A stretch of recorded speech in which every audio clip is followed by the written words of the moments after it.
we call the Twilight Zone. Steve Kerr, and you look at Steph and Clay, and even Draymond with his lack of protection. He's at 2 in a row. 7 points for him. The twirling Doncic. Melting into the defense. The front Curry strikes. Swing, fly ball. Well hit left center. Ronald Acuna has homer. Rookie rushing record for the Steelers. Look, he came into this game averaging 3.67 yards per carry. 42nd out of 49 qualified rushers. To begin the third quarter. It has been incredible. Here he comes again. Oh, goodness. And a great basketball god. And he was a great guy that teaches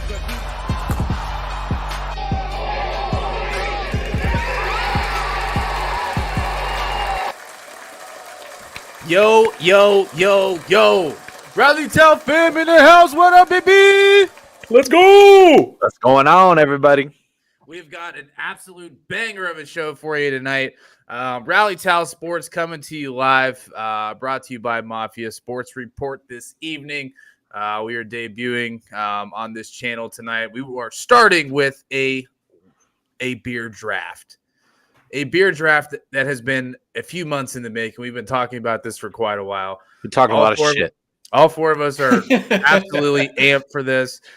Scheduled for 4 rounds, but if we feel the need for a few more, we'll take it a few more. Here's the I actually think I don't know if we make it to 4 rounds because there's going to be so many arguments in this first round. It's going to be pure chaos. Picks 1 and 2. I could feel it deep in my loins. Hey, I got there's been a beer that's number 1 on the big board this whole time. This is like Jamar Chase wearing Bengals color shoes. We have them locked up in here. We have them locked up in here.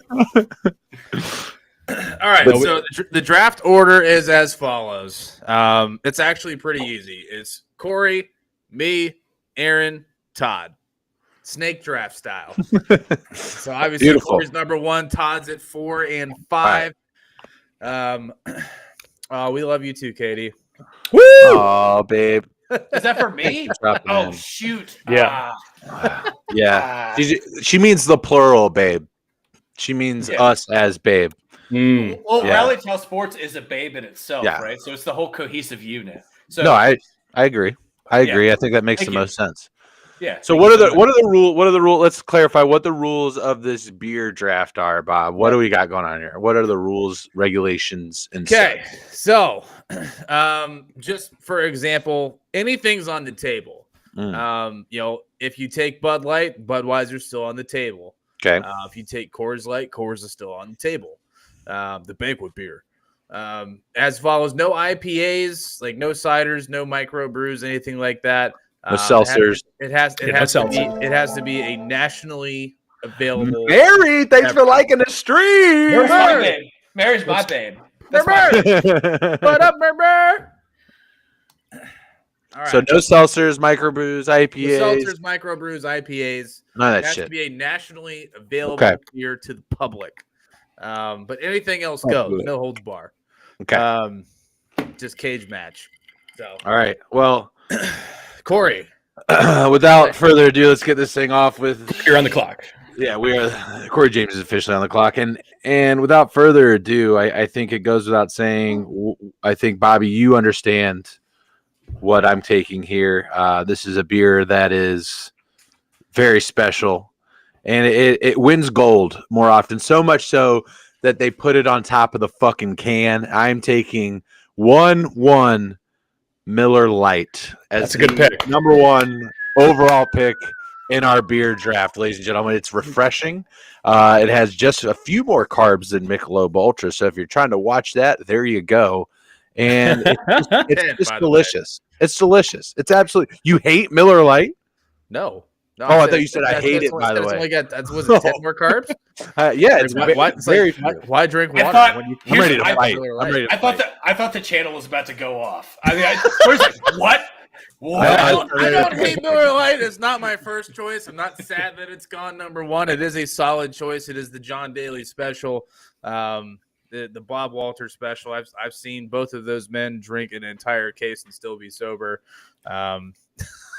Of Miller Lite?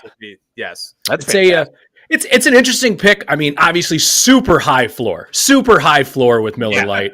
Fantastic. The upside, though, I don't know if it's there. It's the number 1 overall pick, but I get it. It's the safe pick at number 1. When your guy's there, you take them. When your guy is there, you take them. Miles and Chewy coming in with Busch Light and PBR. Miles says Miller, yuck. Miles, I don't want to. You know what? It's fine. It's fine. I don't want to hear your shit though. But I appreciate your comment. Chaos ensues. Drop your favorite beers in the chat. We're gonna have some fun tonight. I'm officially on the clock. We're not going to take too terribly long. It is one of my personal favorites. It is my go-to if I'm just trying to smash 20 beers. We're just going to do this. But Dilly. Same thing. High floor. Very high floor. It is what it is.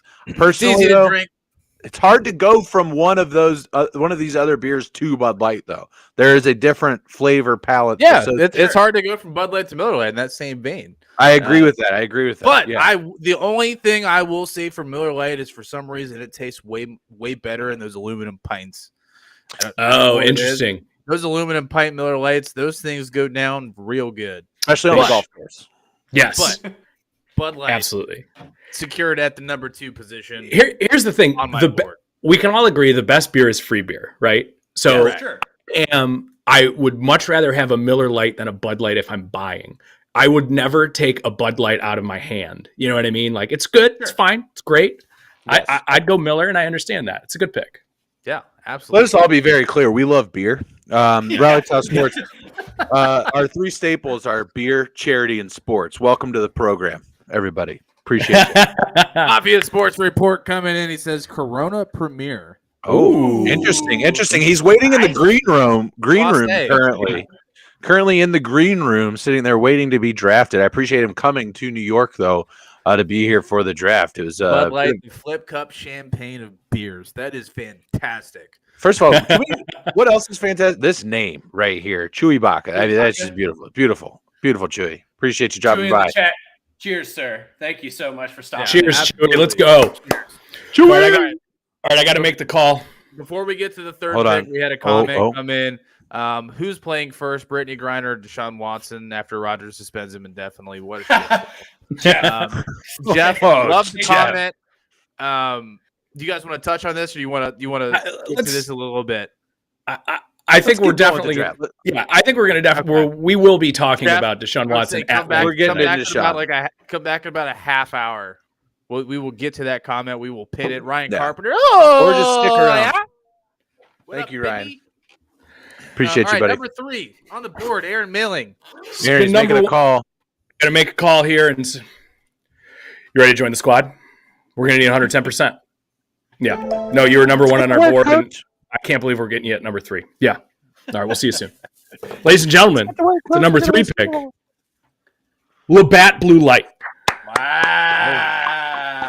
Interesting pick at number 3. Can you walk me through why he... Cannon, baby, let's go! Aaron, if it was there for me next go around, I was taking it, buddy. Wow. We got it. If it was there, I was taking it. Let's go. That's my fucking dog. Beautiful. He said, that's my dog. You know, I've never had a Labatt Blue Light. Whoa. Wow. Really? Whoa. I've had a beer in my day, and that's not one I've had a Labatt Blue, not a light. All right, here's the deal, boys. You're coming up to Detroit. Okay, you're coming up to Detroit. We're going to a Wings game, and we're going to drink fucking Molson and Labatt the entire time. And we're going to eat a fucking Little Caesars right there in Little Caesars Arena. It's going to be beautiful. Not a lot of love in the chat for Labatt Blue Light. I need to Dude, it's a great, solid pick, Aaron. Solid. Thank you. I mean, it had to be done. It had to be done. The official beer of hockey games, eh? Don't you know? Ooh, eh? Ooh, eh? Oh, out there. Light, Bud Light, Labatt Blue Light off the board. Coming in at 4 and 5. Todd with back-to-back picks in the driver's seat. Todd, now, are you going to announce them at the same time or separately so we know which one you value more, or do you love them equally like your children? Well, I only got 1, so I love him. No, you got 4 and 5, baby. It's a snake draft. No, I'm saying I only have 1 kid. Children. I have that. Don't. Do not tell your dog that. He has no idea. So I'm going to announce them separately because I think that they each deserve their own personal recognition. Sure. But this one gets a little bit more love from me than this guy here. So number 4, You're right. I'm going with PBR. I'm going with PBR at number 4. Great pick. Great pick, Todd. Give it up for Todd on the PBR. Todd, I got to tell you, man, I'm loaded over here in the mini. That was coming off the board if it was available as well. Let's go. Damn. Let's go. It wasn't coming back to you. That's all I got to say. Yeah. Well, I know that for a fact. My late teens and early 20s were filled with myriads of PBR. And when I'm feeling nostalgic, I go grab a 6-pack of Tall Or Boys. pour. Or I need to save a few bucks. I head over to my local store over here right around the corner. I grab a 6-pack of Tall Boys and I just go to work. I think Chewy is right there with you, man. Yeah. That's signing up. And it's a podcast. great, Thanks for swinging in, baby.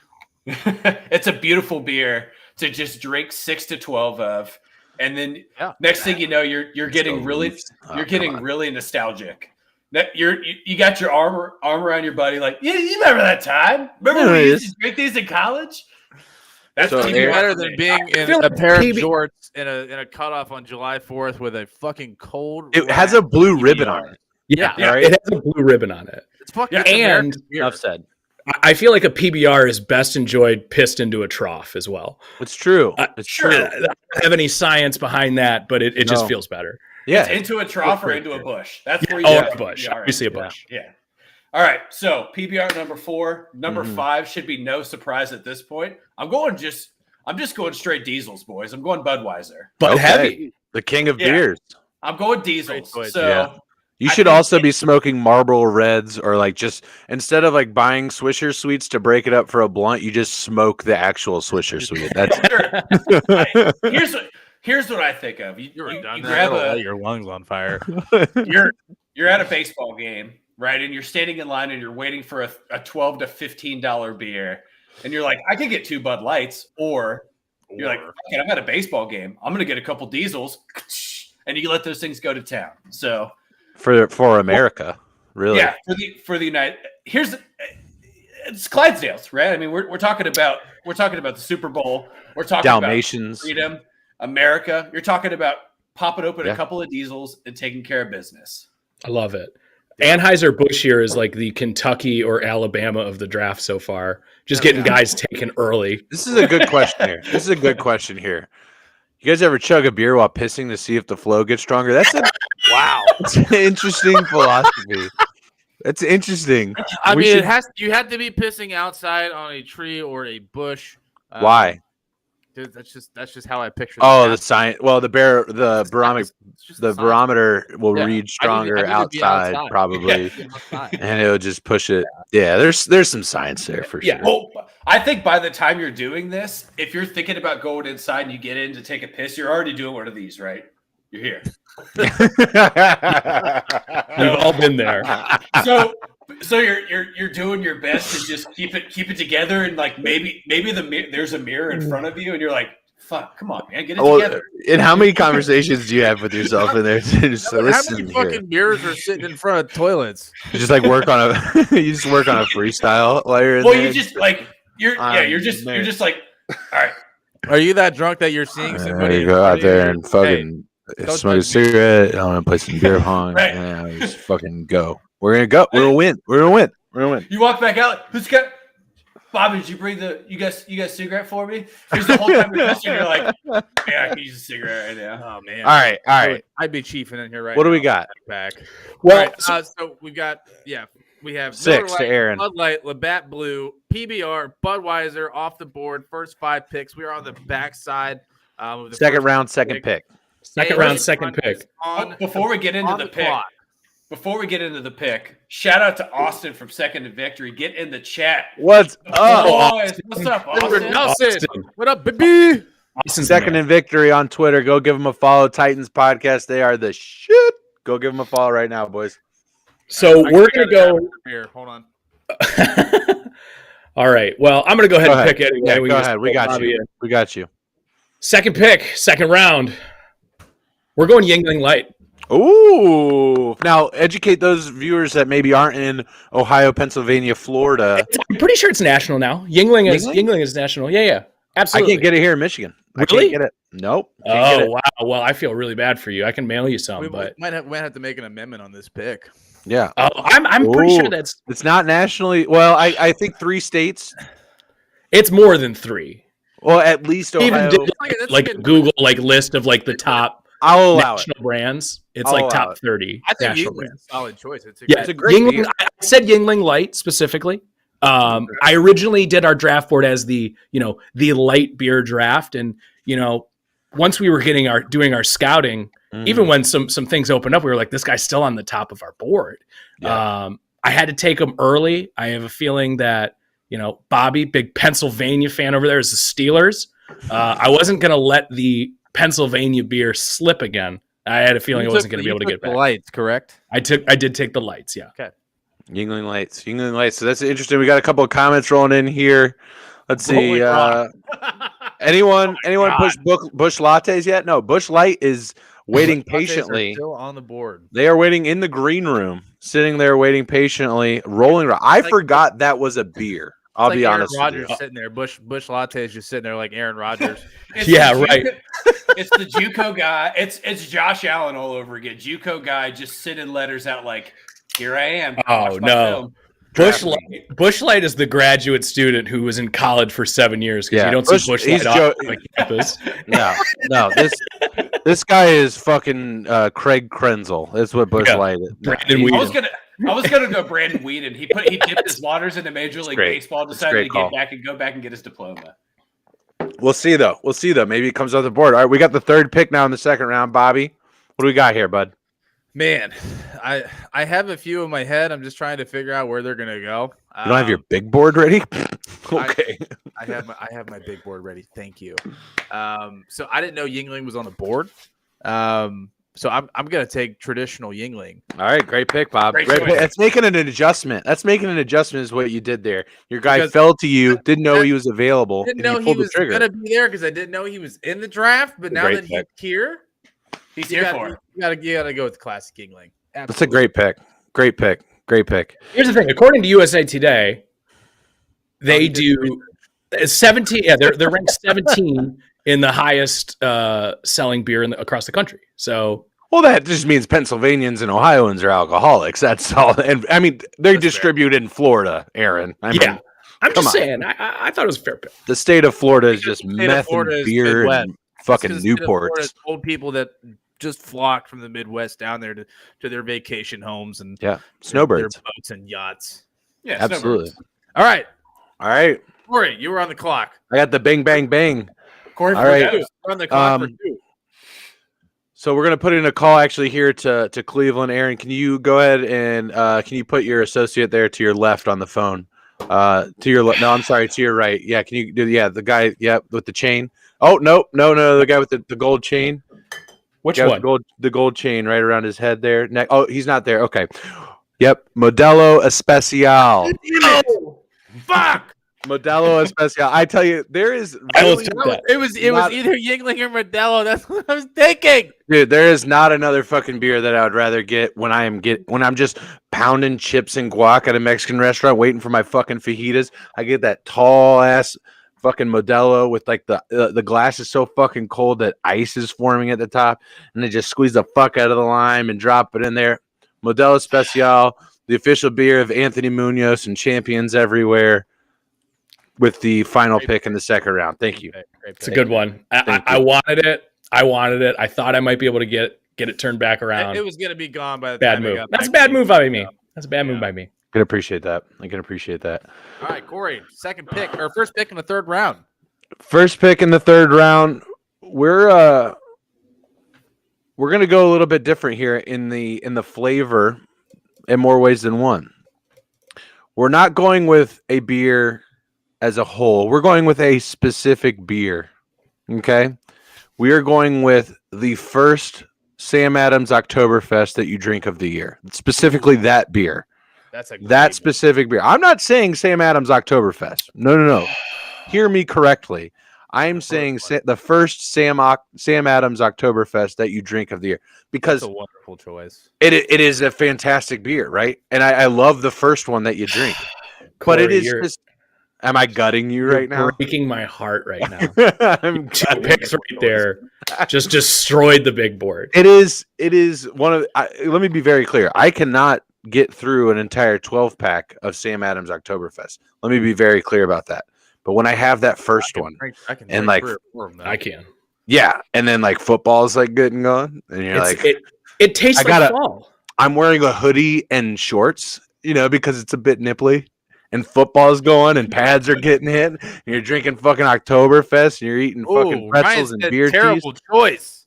Oh. It's fine. It's fine. Listen. There's a lot of things. His favorite beer is Budweiser. Budweiser's already off the big board. Mr. Brown, that went to Todd. Got y'all. Listen, right. Corey just drafted an interior offensive lineman, and you need those guys doing championships. You need them. I just took a quarterback and a wide receiver. I need someone to get the ball out. I need them to hold the lineup. Can't all be skill positions. Can't all do it. So there's my pick, Bob. Second pick of the third round. What you got? So I'm gonna stay on the same Mexican beer vein because that's where I was going with my third pick. Love it.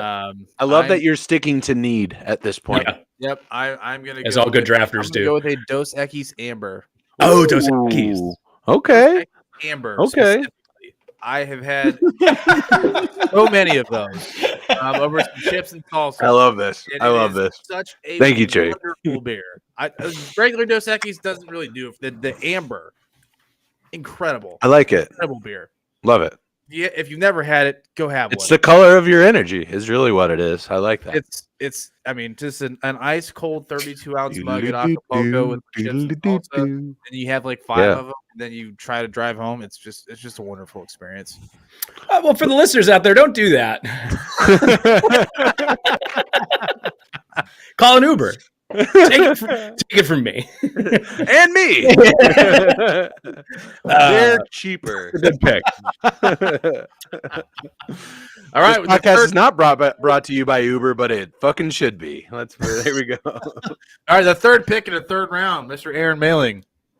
So I'm gonna go ahead and do it because I know I'm not gonna get it back. We're gonna go with the longboard from the Kona Brewing Company.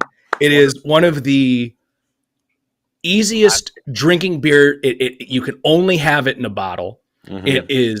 It's just every time it touches your lips, it's good. Or your ass. It depends on if you're chugging, which way you're chugging. Yeah.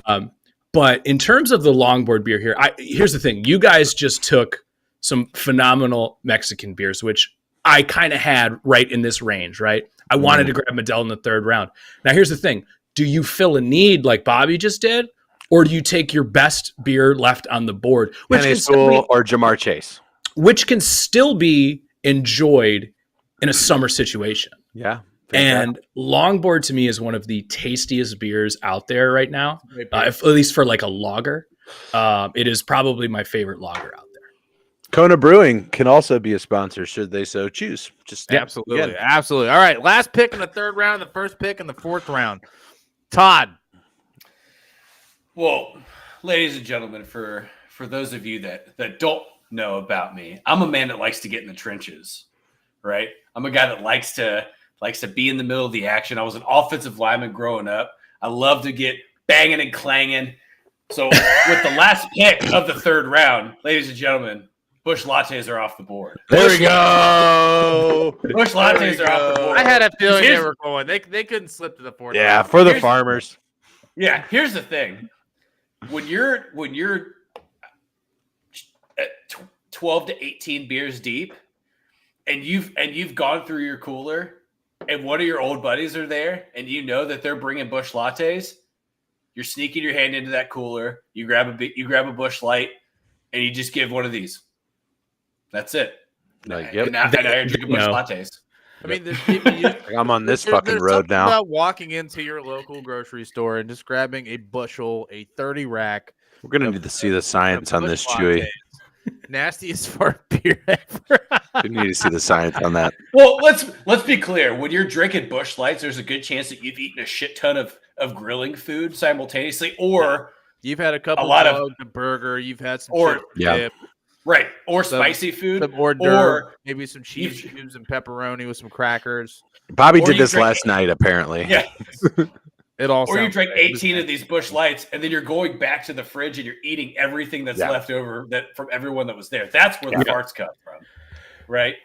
Yeah, Busch Light. When you're grabbing the 30 Rock, the person that's checking you out knows that you're playing beer pong, flip cup, or some form of drinking game. They know you're getting fucked up. That is what it is for. Busch Light is a fucking vibe, and it is a party. It's true. Yep. Yeah, look, anytime that I'm going to get on a boat, there's a good chance that Busch Lattes are going to get involved. And a 30 rack's $18. You can't beat the bargain. Can't beat it. Yeah, absolutely. It's true. Absolutely. Burgers, hell yeah. All right. First pick, 4th round. Mr. Conway, the captain. Guys, he's digging into the reserves here. Guys, I didn't think I was gonna have to do this, but I'm taking the golf course beer. I'm taking Mickey Ultras. Oh, I like it. I like Mickey Ultras as the 4th round. I like it. I like it. Here's the thing: when you're out, it doesn't matter, and you're desperate, and you just need the beer flavor. You're not. I drink them all the time. Yeah, you go out and you get Michelob Ultras, and here's the thing: we're at a point now. We're all old enough now where somebody brings Michelob Ultras, and you're just like, yeah, that makes sense. Yep. Right? When we were 20 and 21, like, fucking pussy drinking Mick Ultras, what's going on here? But now it's like I'm starting to gain weight. Yeah,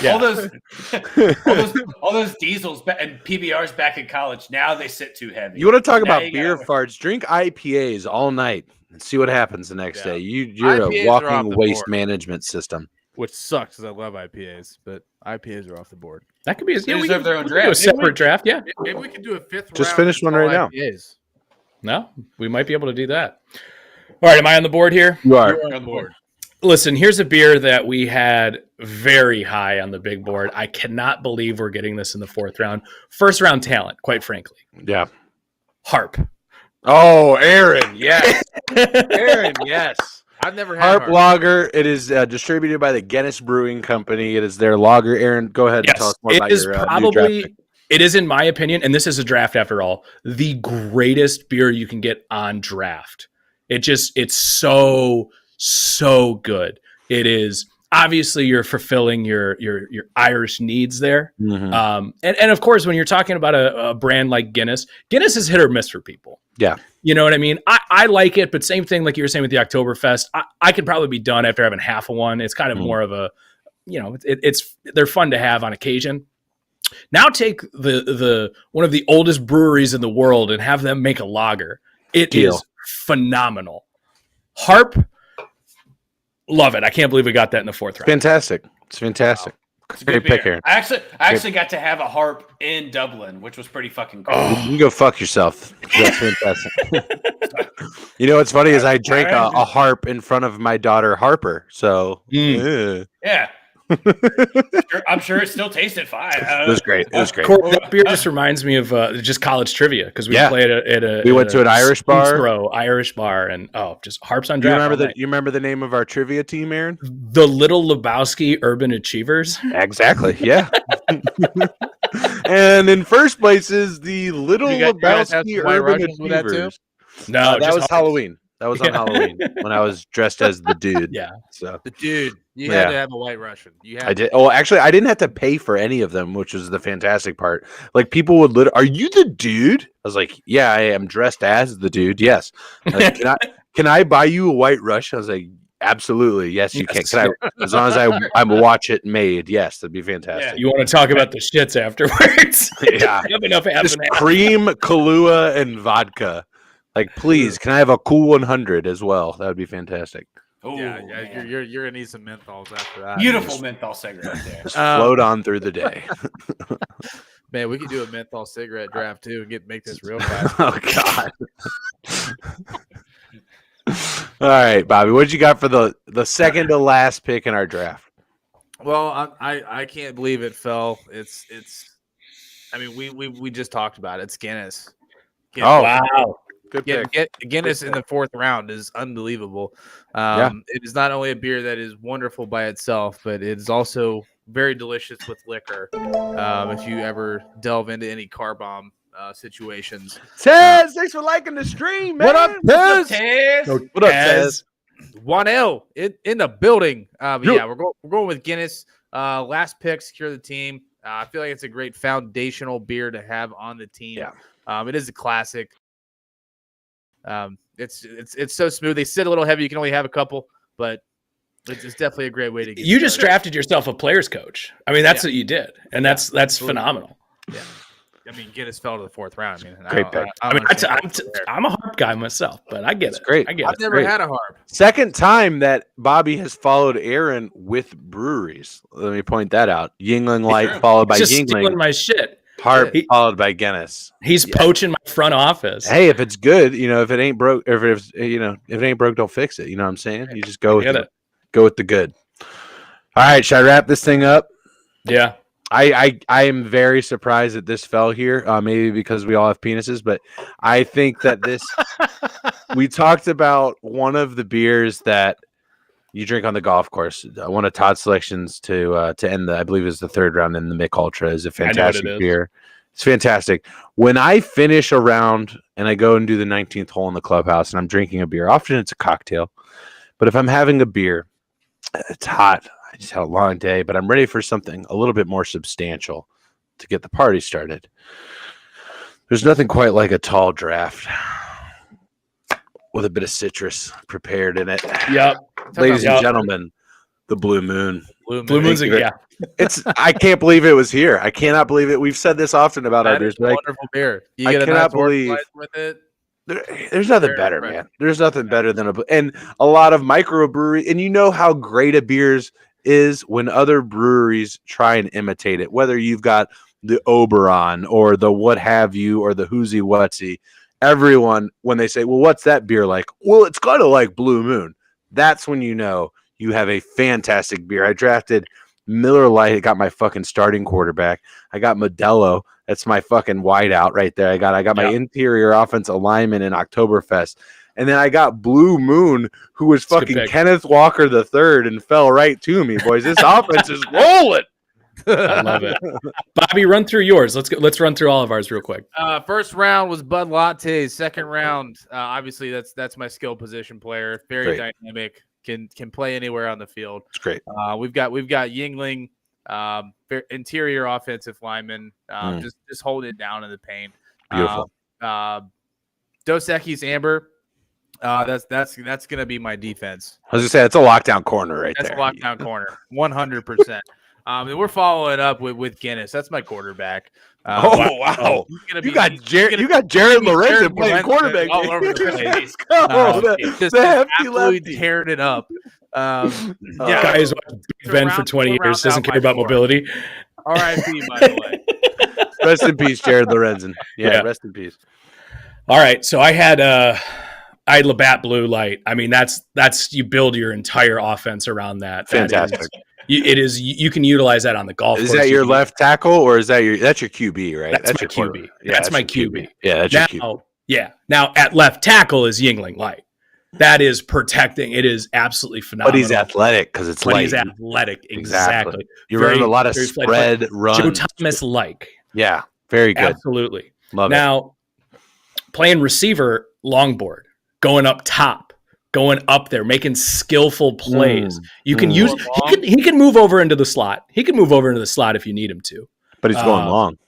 But he'd rather be on the outside, and you can hit him for 70. Now at defensive end, we have Harp. Yeah. We got a quick team. Okay, we didn't go any heavies. Okay, we're trying to have 18 tonight. Going speed. I like it. All right, Todd, round us off. Well, to be clear, I drafted the All-American quarterback in PBR. Right? True. That's Brett Favre. You got Brett Favre. He's just throwing balls through tires, wearing Wrangler jeans and copper fit. Yeah, that's the All-American quarterback. Just sending dick pics. That is the Wranglers. You drafted PBR because once you drink 15 of them, you just send a dick pic like Brett Favre. He's like, how about my Peyton Mann thing? Snapchat score goes up 200 after a few PBRs. Fantastic. So I drafted my All-American quarterback. I protected my All-American quarterback with arguably AP All-American and the diesel, right? I drafted a 6'7", 310-pound left tackle in a diesel. Beautiful. And then I followed it up with an absolute demon in the secondary with Bush lattes. Because Lord knows what happens when you get a few Bush lattes. I'm thinking Quentin Jammer. When I think Bush lattes, I'm thinking Quentin Jammer. Just flying around. I was actually thinking more like John Lynch. Okay. Right? Beautiful. Yeah. Beautiful. Yeah. Okay. So then I rounded it out with I rounded it out with the smart choice, right? My backup quarterback, if you will, because the All-American quarterback, while sustainable, is we've all seen Varsity Blues. We've seen Varsity Blues, right? Yeah. Yeah, you gotta have an option. What's Lance Painter without a little James Vanderbeek backing him up? So that's right. All right, chat. We want to know who won this draft. It's fantastic. We'll put a poll up on our Twitter. Go ahead and follow us at rally_Tal_S. I'll put it up here on the ticker right now for you guys. You can follow us on Twitter.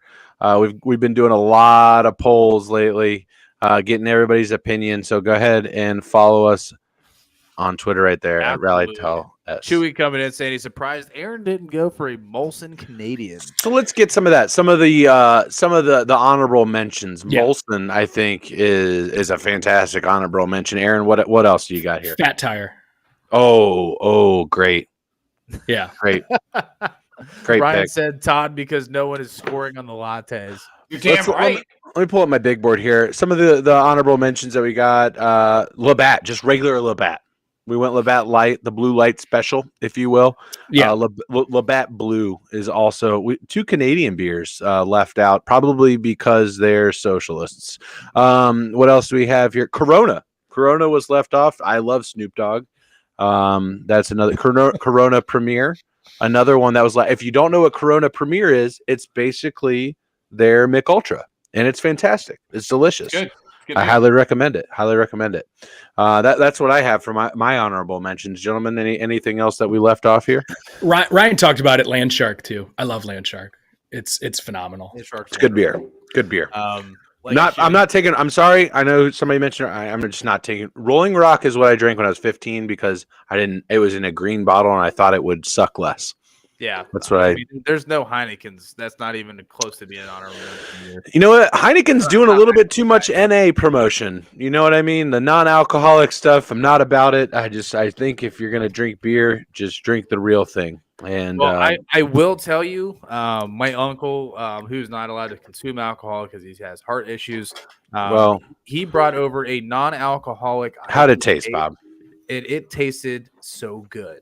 I'm questioning everything. It was the best. Like I'm telling you, I love IPA. It tasted just like an IPA. And it had zero alcohol in it. It fucked my mind up. I didn't know what to do. I'm like, this is. I don't even know the brand. It's like doing mushrooms. Yeah, I hear you. It's great. Yeah. But my honorable mention is probably my favorite Sam Adams beer outside of Oktoberfest, which is their Cold Snap. Oh, great beer. Great beer. Sam Adams Cold Snap. If we did a 5th round, that was my choice. You know what? Another great one. Now that you're mentioning that, Bob, another Sam Adams brew. Shout out Boston Beer Company. Boston. Porch Rocker. Porch Rocker. I knew that. Porch Fantastic beer. I saw that. Nick, gotcha. Liking the stream. Nikki, what's up, bro? What's up, Nick? But Todd can attest to this. I would back in the day when I was still living with my dad, the refrigerator downstairs, I literally filled that bitch up with Cold Snap. I bought 7 cases. All right, so Ryan with a comment here. No Voodoo Ranger. Well, we're not doing IPAs. But we can do a 5th round for IPAs because that 2 of them tonight, Ryan. I think we're getting a little bit in the weeds on the beers. Yeah. 40 minutes deep. We should set up a separate IPA. Yeah, we'll do an IPAs another time. Yeah, another time. Because this is a sports show after all. This is a group of people that do enjoy drinking. So is it? All right. All right. Well, let's get to it. Let's dig into the sports stuff. I know. I'm so sorry. I'm at a loss. Jeff, I know Jeff had kind of mentioned what we were going to kind of get into after the draft in regards to Watson. His comment was, who's playing first, Brittany Griner, Deshawn Watson, after Roger Goodell suspends him indefinitely. We've got a lot to uncover here and unwrap. Who wants to start with this? I think Aaron, do you want to lead off since this is kind of a Cleveland matter? Well, I mean, it's certainly an NFL matter. Yeah, that's for sure. We appreciate everybody tuning in tonight, and we're happy to be on this channel. So for those of you who are new here, welcome. Thank you.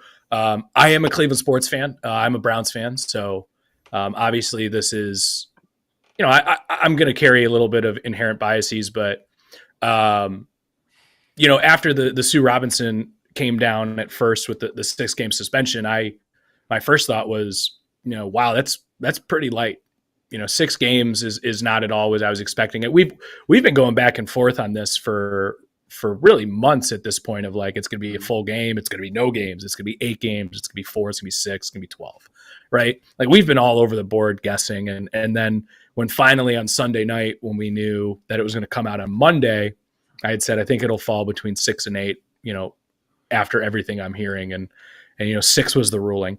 Part of the reason we're here is the NFL has fucked up so many disciplinary cases to get to this point. So I hear a lot of, oh, well, this isn't, what's worse, this or Calvin Ridley betting on games or Tom Brady deflating footballs. The NFL collectively bargained with the players that if you're caught betting on games, it's a year and that's it. Like that's a whole different category. So to me, that's just not comparable, and it's really not fair to be. And I'm certainly not apologizing for Watson doing anything that he did, because even as a Browns fan, frankly, it's all pretty disgusting. The Tom Brady thing, the reason we're here is because the NFL fucked that up, right? We can all agree that was all pretty. No one whatever, fine, a suspension, whatever. But it seemed like the NFL just kind of had it out for the Patriots and Tom. And I keep seeing all of these comparisons of saying, well, Brady got 4 games, or was it 6 games? And, Deshaun's getting 6 for sexual assault. The whole reason that this whole process got put into place is because the NFL fucked that up. They fucked up the Ray Rice situation. They fucked up the Brady situation. Yep. So these are just entirely new guidelines and rules that were within. And this is really the first time that they got test drove. And this is not the case that you want to test drive this. There's so much history involved with the decisions that are being made today. With this case going on. Corey, I'm interested to hear your thoughts on this situation. And, obviously I think we can all agree that 6 games is fucking light. For the alleged assault of 30 women. But what's your take? Real quick though, Bobby, too, it's according to the NFL, it's 4. And that's the other thing I actually meant to touch on too, was yes, we all know about all of the accusations. Yeah. But the NFL had only, it's not even that. The NFL could only get, they could only get 4 to testify for this. Okay. Correct. So yes, we all, but for Sue Robinson, she has to put her blinders on and say, I can only judge based on the evidence that is in front of me. Okay. And that's another thing I keep seeing out there that just frankly is a little not unfair, because again, we know all of this shit and it's terrible, but it's 4, unfortunately. Gotcha. Ted's coming in with a comment. He said the appeal is going to go nowhere. When he went outside for the investigation and allowed them to make the decision, you don't see appeals getting overturned because the penalty wasn't harsh enough. Honestly, I only think the NFL is appealing so that they show their concern for the female fan base. So it's an interesting perspective, and Bobby, you'd asked my opinion, so I'm gonna share it now.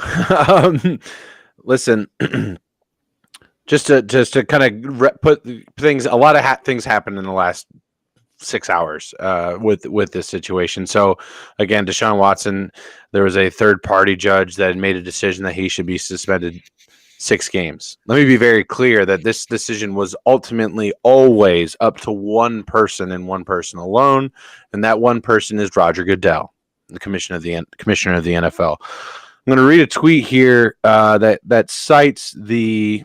I don't want to misspeak here, so let me be very clear on what exactly I'm saying, and credit to my colleague Aaron here for giving me that. Personal code of conduct policy from the NFL states, that the appeal will be, quote, processed on an expedited basis. So the fact that there is an appeal now from the NFL in relation to this 6-game suspension will be processed on an expedited basis. And the commissioner or his designee, quote, may overturn, reduce, modify, or increase the discipline previously issued, and it will be final and binding on all parties. That's the line that you need to hear right there. It will be final and binding on all parties. Yeah, so I understand. He makes a decision, it's over. It's done. Essentially. And the code of conduct within the NFL is agreed upon from the NFL, obviously, the owners, and the other entity that is major player in this situation, that is the NFLPA. Right. The NFLPA has to agree upon the code of conduct. That was in there when they signed the collective or I don't know if it was in the collective bargaining agreement or whatever. I'm sure it was, but it was amended in the collective bargaining agreement. So that clause, that sentence that I just read is the most major thing. So the fact that this third-party judge went out and they did a very due diligent, what I would assume is a due diligent investigation. They went in, and what this judge really did from my perspective and what I've read, and Aaron and Todd, you have actually read through the 16-page report, so I'd be happy to hear more. But this judge went in, and basically what they did is they took, and this is what any judge would do, they take previous cases that have happened against a policy, what has been the action that has been taken on those, and makes a decision based on that. That is what happens in legal course, right? Every day in cases that are happening around the country, judges are looking at what did the person do, what does the evidence show, and then if I make a ruling of guilty or there should be some kind of punishment, what is the course of punishment in relation to how it relates to how other people have been punished. We need punishment to be fair in this country. Right. That is the line of thinking there. So this judge has said, while I think that this action is disgusting, all of these things, I'm not quoting at this point, but all of these things that this person has done are bad, right? Based on the actions that the NFL has taken in past and the things that they have done to suspend this person in the past, this is the suspension that I'm recommending, because that's what they're doing. They're recommending. The final say is not up to this judge. Let me be very clear. This judge does not have the authority to actually suspend Deshawn Watson. Right. Roger Goodell has that authority, and that's it. Sure. Yeah, that's it. Yeah. Todd, before we get to you, Ryan, to answer your question, Big Ben got 4 games for his sexual assault. So it was originally 6. It got cut down to 4. But Todd, your thoughts on this? So I think Corey makes a really valid point, and that's really what I wanted to build my piece around this on is prior precedent to the case, right? So what I mean by that is what has happened previously in the NFL that is similar to this action, which is again what Aaron said. It's 4 people speaking out on this. It is not 24 or 28, whatever the number ended up being. This is 4 people that they're basing this ruling off of. So I think this is my perspective of this. It feels like when you are provided all of the evidence that she was provided, and you are held to a position to where you are making a decision that you do not use off of personal opinion, you don't use off of social media, because again, this whole circumstance, everything that we've gotten, and even the information we've gotten from the court doc or the ruling document is all from social media, right? So this experience or this event is exploded in social media because of how much of a hot button topic it is. We've, as a society as a whole, we've been through a lot of movements and actions that relate directly to this, to the circumstance that Deshawn Watson is in. But when you are in a judging seat, as Sue Robinson was, you only can use what is presented to you and what the facts are to make your decision. And you can only make that decision based off of things that have happened before, right? When you're making a decision in the court of law, you're basing your decision off of history, not off of your perception or how you feel about the circumstance. Absolutely. So for the people that feel that the suspension is light, you're not necessarily wrong. I don't disagree with you, but I see the perspective of, with all of the evidence that was presented to Sue Robinson and what she had to do as judge in this case, she did what, and the law and the NFL law or the CBA law of this was justified. So yeah, it's the NFL's responsibility to go in and create the appeal like they just did, right? Because you put this into the CBA to have these, we'll call them court mandated decisions, because that's basically what they called it in the CBA. Right. And then you give Roger Goodell or whomever he designates the opportunity to overturn and create a new decision. Now, to me, and again, this is my opinion, I'm not basing this off of what I've read, or I'm not trying to give anybody knowledge here. My opinion of this is the NFL is doing this more on a monetary basis, right? The fine and the fine is more pertinent to me than the suspension itself, because most people were shocked by him not getting fined, myself included. The ruling of him not getting fined. I disagree with that. I think I was shocked that it was only 6 games. I was shocked. Sure, and again, this is my perception of it, right? And that's where I'm at. Is anytime that you've seen suspension, and this is the first time with the new CBA and this process, but anytime really you've seen a lot of, when you see suspensions dealt out, there's fines. But then I have to remind myself, well, that's the NFL providing those suspensions. That's not this new process. So maybe the way that she saw through all of this, that there wasn't money involved in some of these cases. But to me, I was just shocked that there wasn't money involved. And I think the NFL is more aggressive on getting the money out of this than the games, because here's the thing, and I'm sure we'll touch on this moving forward, but the NFLPA will sue the NFL for this. They'll lose. It will, sure, but they're going to do it anyway. Yeah. They'll drag it out.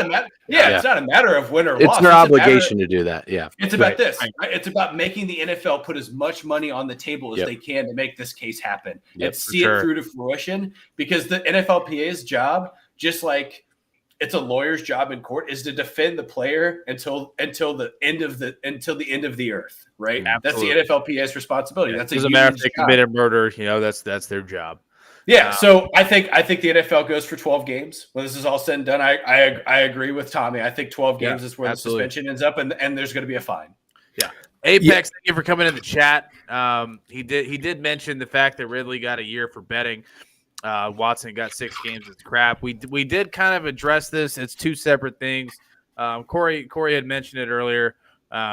The NFLPA and the collective bargaining agreement, if anybody gambles, they've automatically determined that it is a year. It's Aaron that said that. Yeah. Sorry, it's Aaron. Excuse me. Yeah. So, that was already predetermined. So that's the reason he got a year. He gambled. It is what it is. There is precedent for that. And the optics of it are terrible.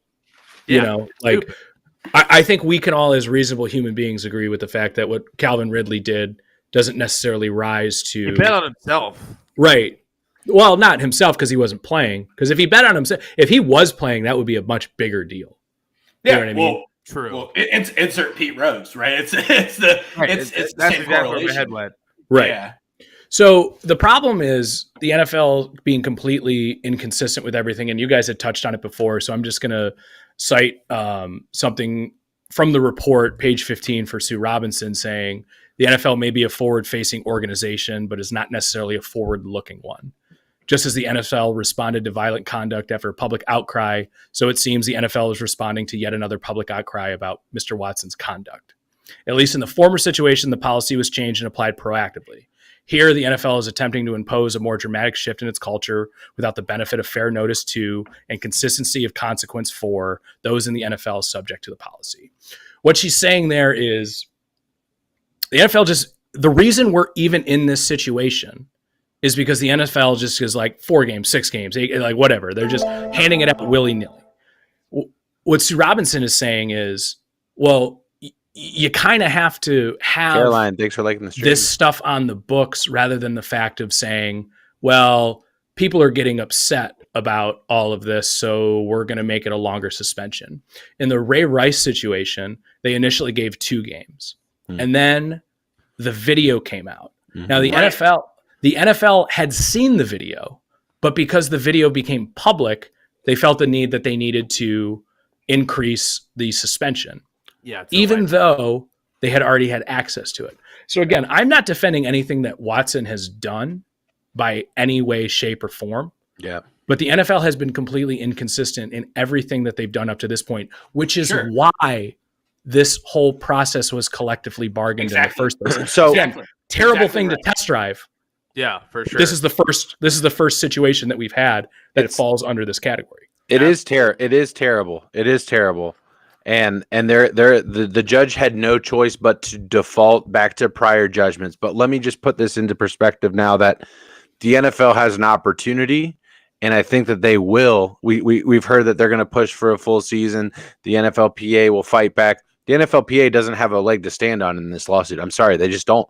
They don't. They're going to sue, and they don't have a leg to stand on because they agreed to the terms of the Players' Code of Conduct, which states that the commissioner can make the final say. And I think the NFL knew what the fuck they were doing when they did this because they wanted to be able to come down on these guys and set a tone going forward. I really think that the NFL is going to do that here. I honestly think that the NFL is going to do an indefinite suspension. They're going to get at least a year. I honestly believe that after today. Obviously, as Aaron stated when we first started talking about this, we've gone from thinking it's going to be a full year to thinking it's going to be no games to thinking it's going to be 12 to thinking it's going to be 4. We've been up and down, but my gut reaction right now as I sit here today on this podcast is that the NFL is going to say an indefinite suspension of Deshaun Watson. They're going to require certain things out of Deshaun Watson for the year as he's not playing. And that is going to, they're going to make a judgment after that to reinstate him in the NFL. Now, the thing to watch about that is how does that impact the Browns? What does that do with the contract? I'm not really interested in that right now. I honestly wanted to address this comment right here. Tommy, our host on the simulcast right now for the Mafia Sports Report. Appreciate you dropping by, Tommy. Love you so much, man. Everything you've done for us, we thank you so much. NFL will lose millions by sponsors and possibly lose women and fans that are pushing to get more to watch. I'm disagreeing with that. I am too. I honestly think that the NFL is untouchable in that. They don't need women fans. They don't need sponsors that care about that. They don't, because there are many people that will throw money out there still. Women fans to them and people that care about those things, which I'm not saying are bad. Let me be very clear. I'm not saying that those are bad things to have or to care about. What I'm saying is that the NFL doesn't need them. They don't. They are an untouchable juggernaut. Flip on your Sports Center in the middle of nothing before even fucking training camp has started. You will hear them talk about the NFL at least once. They'll talk about it always, whether it's Deshaun Watson, whether it's rumors, whether it's bullshit, no matter what it is. The NFL will be talked about every single day on every single sports station that covers sports in general. We do it here. We talk about the NFL almost every time we get on broadcast. Sure. Why? Because it's the shit. Everyone loves it. It is the best sports product that exists in the United States of America, bar none. It's not even close. If you look at the last 20 television broadcasts through 2020, I think it was, I'm sorry, so far through 2022, the top 20 broadcasts, I think 15 of them are NFL, if I'm not mistaken. It's insane. It's absolutely insane how much they command of the TV market that they don't need it. It's just gravy to them. It's an additional thing that they can do. I don't think the NFL will be hurt should they decide not to extend a hard. Or I don't think they're doing this to save face. I honestly think they're doing this because they feel that it's not that necessarily that it's right, but that it's justified. That this is the path that needs to be taken because this is the action that needs to be taken. And let me just kind of divert from there a little bit. Jordan dropping in and liking the stream. I appreciate you, Jordan. What's up, buddy? Let me divert from there to a little bit closer to just talking about football because we can get back to the social aspect here in a little bit, but I just wanted to talk about the football aspect. There's a reason that I thought the 6-game suspension was bullshit. And a lot of it had to do with actual football. The Browns have a fucking cupcake schedule to start. They have actually, if you look at their first 6 games, it's the easiest schedule in football. It is the number one easiest schedule. Their toughest road game, who is it? Carolina Panthers, who didn't make the playoffs last year. That's their toughest road game. Who don't know who their starting quarterback is. That's their toughest road game. Deshaun Watson, had he been suspended for 6 games under his Houston contract last year, would have lost $13 million. Deshaun Watson this year, suspended for 6 games, is losing less than $400,000. That is it. In a $250 million contract, that is the only impact to him financially from a game check perspective is less than $400,000. That is heinous. That's disgusting. That's the part that pisses me off the most. You're not impacting the team. The Browns with Jacoby Brissett could be 4-0. They could be 4-2 after playing the Chargers and Patriots in week 5 and 6. Going into week 7 against the Ravens, they could be 4-2 and tied for the lead in the division. This suspension that is currently suggested, while it is merited by the judge, by Sue Robinson, based on previous actions, while it is merited, it's ridiculous because it does not impact the team and it does not impact the player. It is a proverbial slap on the wrist. It's bullshit. It is absolutely bullshit.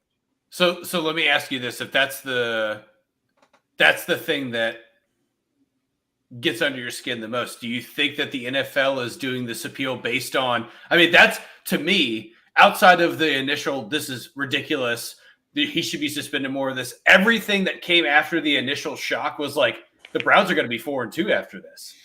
This suspension only gets them, it very little impacts the Browns. And I'm doing this I'm trying to stay as neutral as I can as I do this, but as a Bengals fan, as you and I both are, when I saw the suspension, the first thing that I did was I looked at their schedule. That is absolutely the first thing I did. I was like, when do the Bengals play them? That's what I wanted to know. And that's exactly what I did. And I was sitting at my desk at work, and when that suspension came out, a Browns fan who sits right around the corner from me goes, I think they only lose 2 games when this is all said and done. I agree. And so we're at worst 3, very worst 4, at the worst 4. But they're not going 0-6. They're not going 0. They're not even going to go 0-4 to start the year. They're not even going to go 0-3 to start the year. They will win at least one of those games, just based on the NFL. Yeah. So I think the perspective is interesting because as a sports fan or as a Bengals fan, let's say, or even as a Steelers fan, as Bobby is, that pissed me off the most initially too. And then I read the report, and then I intentionally got myself as informed as I could about what's going on, right? Because we're only able to learn as much as what is provided to us through this, and then everything else we get is people's perceptions of this. Yeah. So I tried my best to I turned Twitter off at work the whole day because I said, all right, I need to get my information that's real, that's legitimate. I need to read through it. I need to figure out how the decision was made. And then I need to. Good for you. I don't have that ability. I did. Strong will right there. I did. I had to. And last night, you guys saw, or Monday night, after I got home from work, the first thing I did is I sat on my couch. That's right back here, and I fucking got lost in Twitter for an hour and a half, and I read through everything.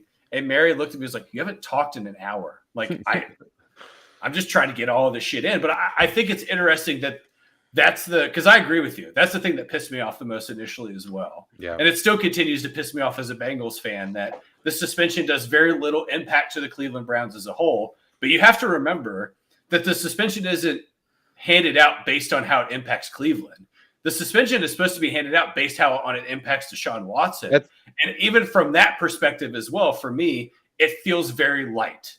Yeah. And again, that's my perception of it. But based on evidence that's provided to Sue Robinson to make the decision, to the decision, which again, there hasn't been anything like this before, right? This is the first one. It's a nice koozie, Aaron. Yeah. So you're putting out 99 Nolan Ryan who throws 105 miles an hour on the bump to someone who hasn't seen anything over 85 before, right? That's what this feels like to me. This is a whole new thing, and you're putting an amateur up in front of it, regardless of her being a federal judge prior. It's a whole new thing. You throw out anything else that exists except what you know, which is the law. So I just. Aaron, I wanted to ask you, because you've read the report. I thought there was some, and Todd, I know you have too. I want to get Aaron in here as well. But Todd, or Aaron, I'm sorry. I thought there was something in the report that had to do with and correct me if I'm wrong, but had to do with player impact on the team and how that affects the suspension. Am I wrong in that? I thought I had read that somewhere. No, not necessarily. And what you guys are saying, like, listen, the Browns traded for Deshaun before the schedule came out. Like, correct. The Browns have no control over their schedule. I hear what you're saying, but I'm just sitting here like, I don't know what you want us to do about that. No, like, it's not the Browns' fault. Yeah. No, it's not. So that's not what I'm saying either. And I don't think that's what Corey's saying. It just pisses you off as a Bengals fan because it doesn't put them at any disadvantage in the NFC. The other one I hear all the time, and I trust me, I get it. I really do. The way that the contract is structured, right? I understand that it's a shitload of signing bonus. I understand that he's making very little on a salary perspective. So any games that he's missing seems like, hey, the Browns did this to say, hey, Deshaun, come on over. And if you get suspended for the year, you're really not going to lose any money. It's like they had the inside track, like from just outside perspective. I think it was Watson and the Browns. The optics there are terrible. Andrew Berry has structured every single one of his contracts this way. And trust me, I understand exactly this point. And Todd had mentioned it earlier. Part of the reason, and Chris is saying this in the chat too, I really do think part of the appeal process is going to be a heavy fine, because one of the largest things that I'm hearing is that he's not actually losing any money because of this suspension. We have talked about new TV money coming into this league in a year or two all the time. All they're doing is structuring a contract to allow that to kick in when the new TV money does. The salary cap's going to rise. It's the same reason the Golden State Warriors were able to get Kevin Durant. Like the Browns shouldn't be required to hamstring themselves cap-wise to appease everybody's worry about how much Deshaun Watson is going to lose financially. The NFL has the ability to say, here's your fine. And oh, by the way, what did they do last year? The Texans just said, we're going to send him home. You could have put him on the exempt list. You could have withheld his contract. You could have done all of that stuff. And they just said, well, out of sight, out of mind. So the Texans get completely away with this. They had to settle 30 lawsuits. Like, I don't understand why I do understand why. But it's not against the Browns. I don't think not this against is about the the Browns. If it was on the Texans, it would be the same thing, honestly. Right. It would be the same exact thing. But what I'm saying is the NFL had the ability to do this last year, too. All of this information was still readily available. Well, they didn't lead an investigation. They didn't have all of the exact same number of people making the accusations against Deshaun Watson that they have right now. Yeah, they had more than 4. That's true. They had more than 4. That's what we're talking about right now. That's correct. So technically, yes. Yes. So I excuse me. I understand where Aaron's coming from in this, because last year. So here's so you're talking about like, well, they could have done this last year.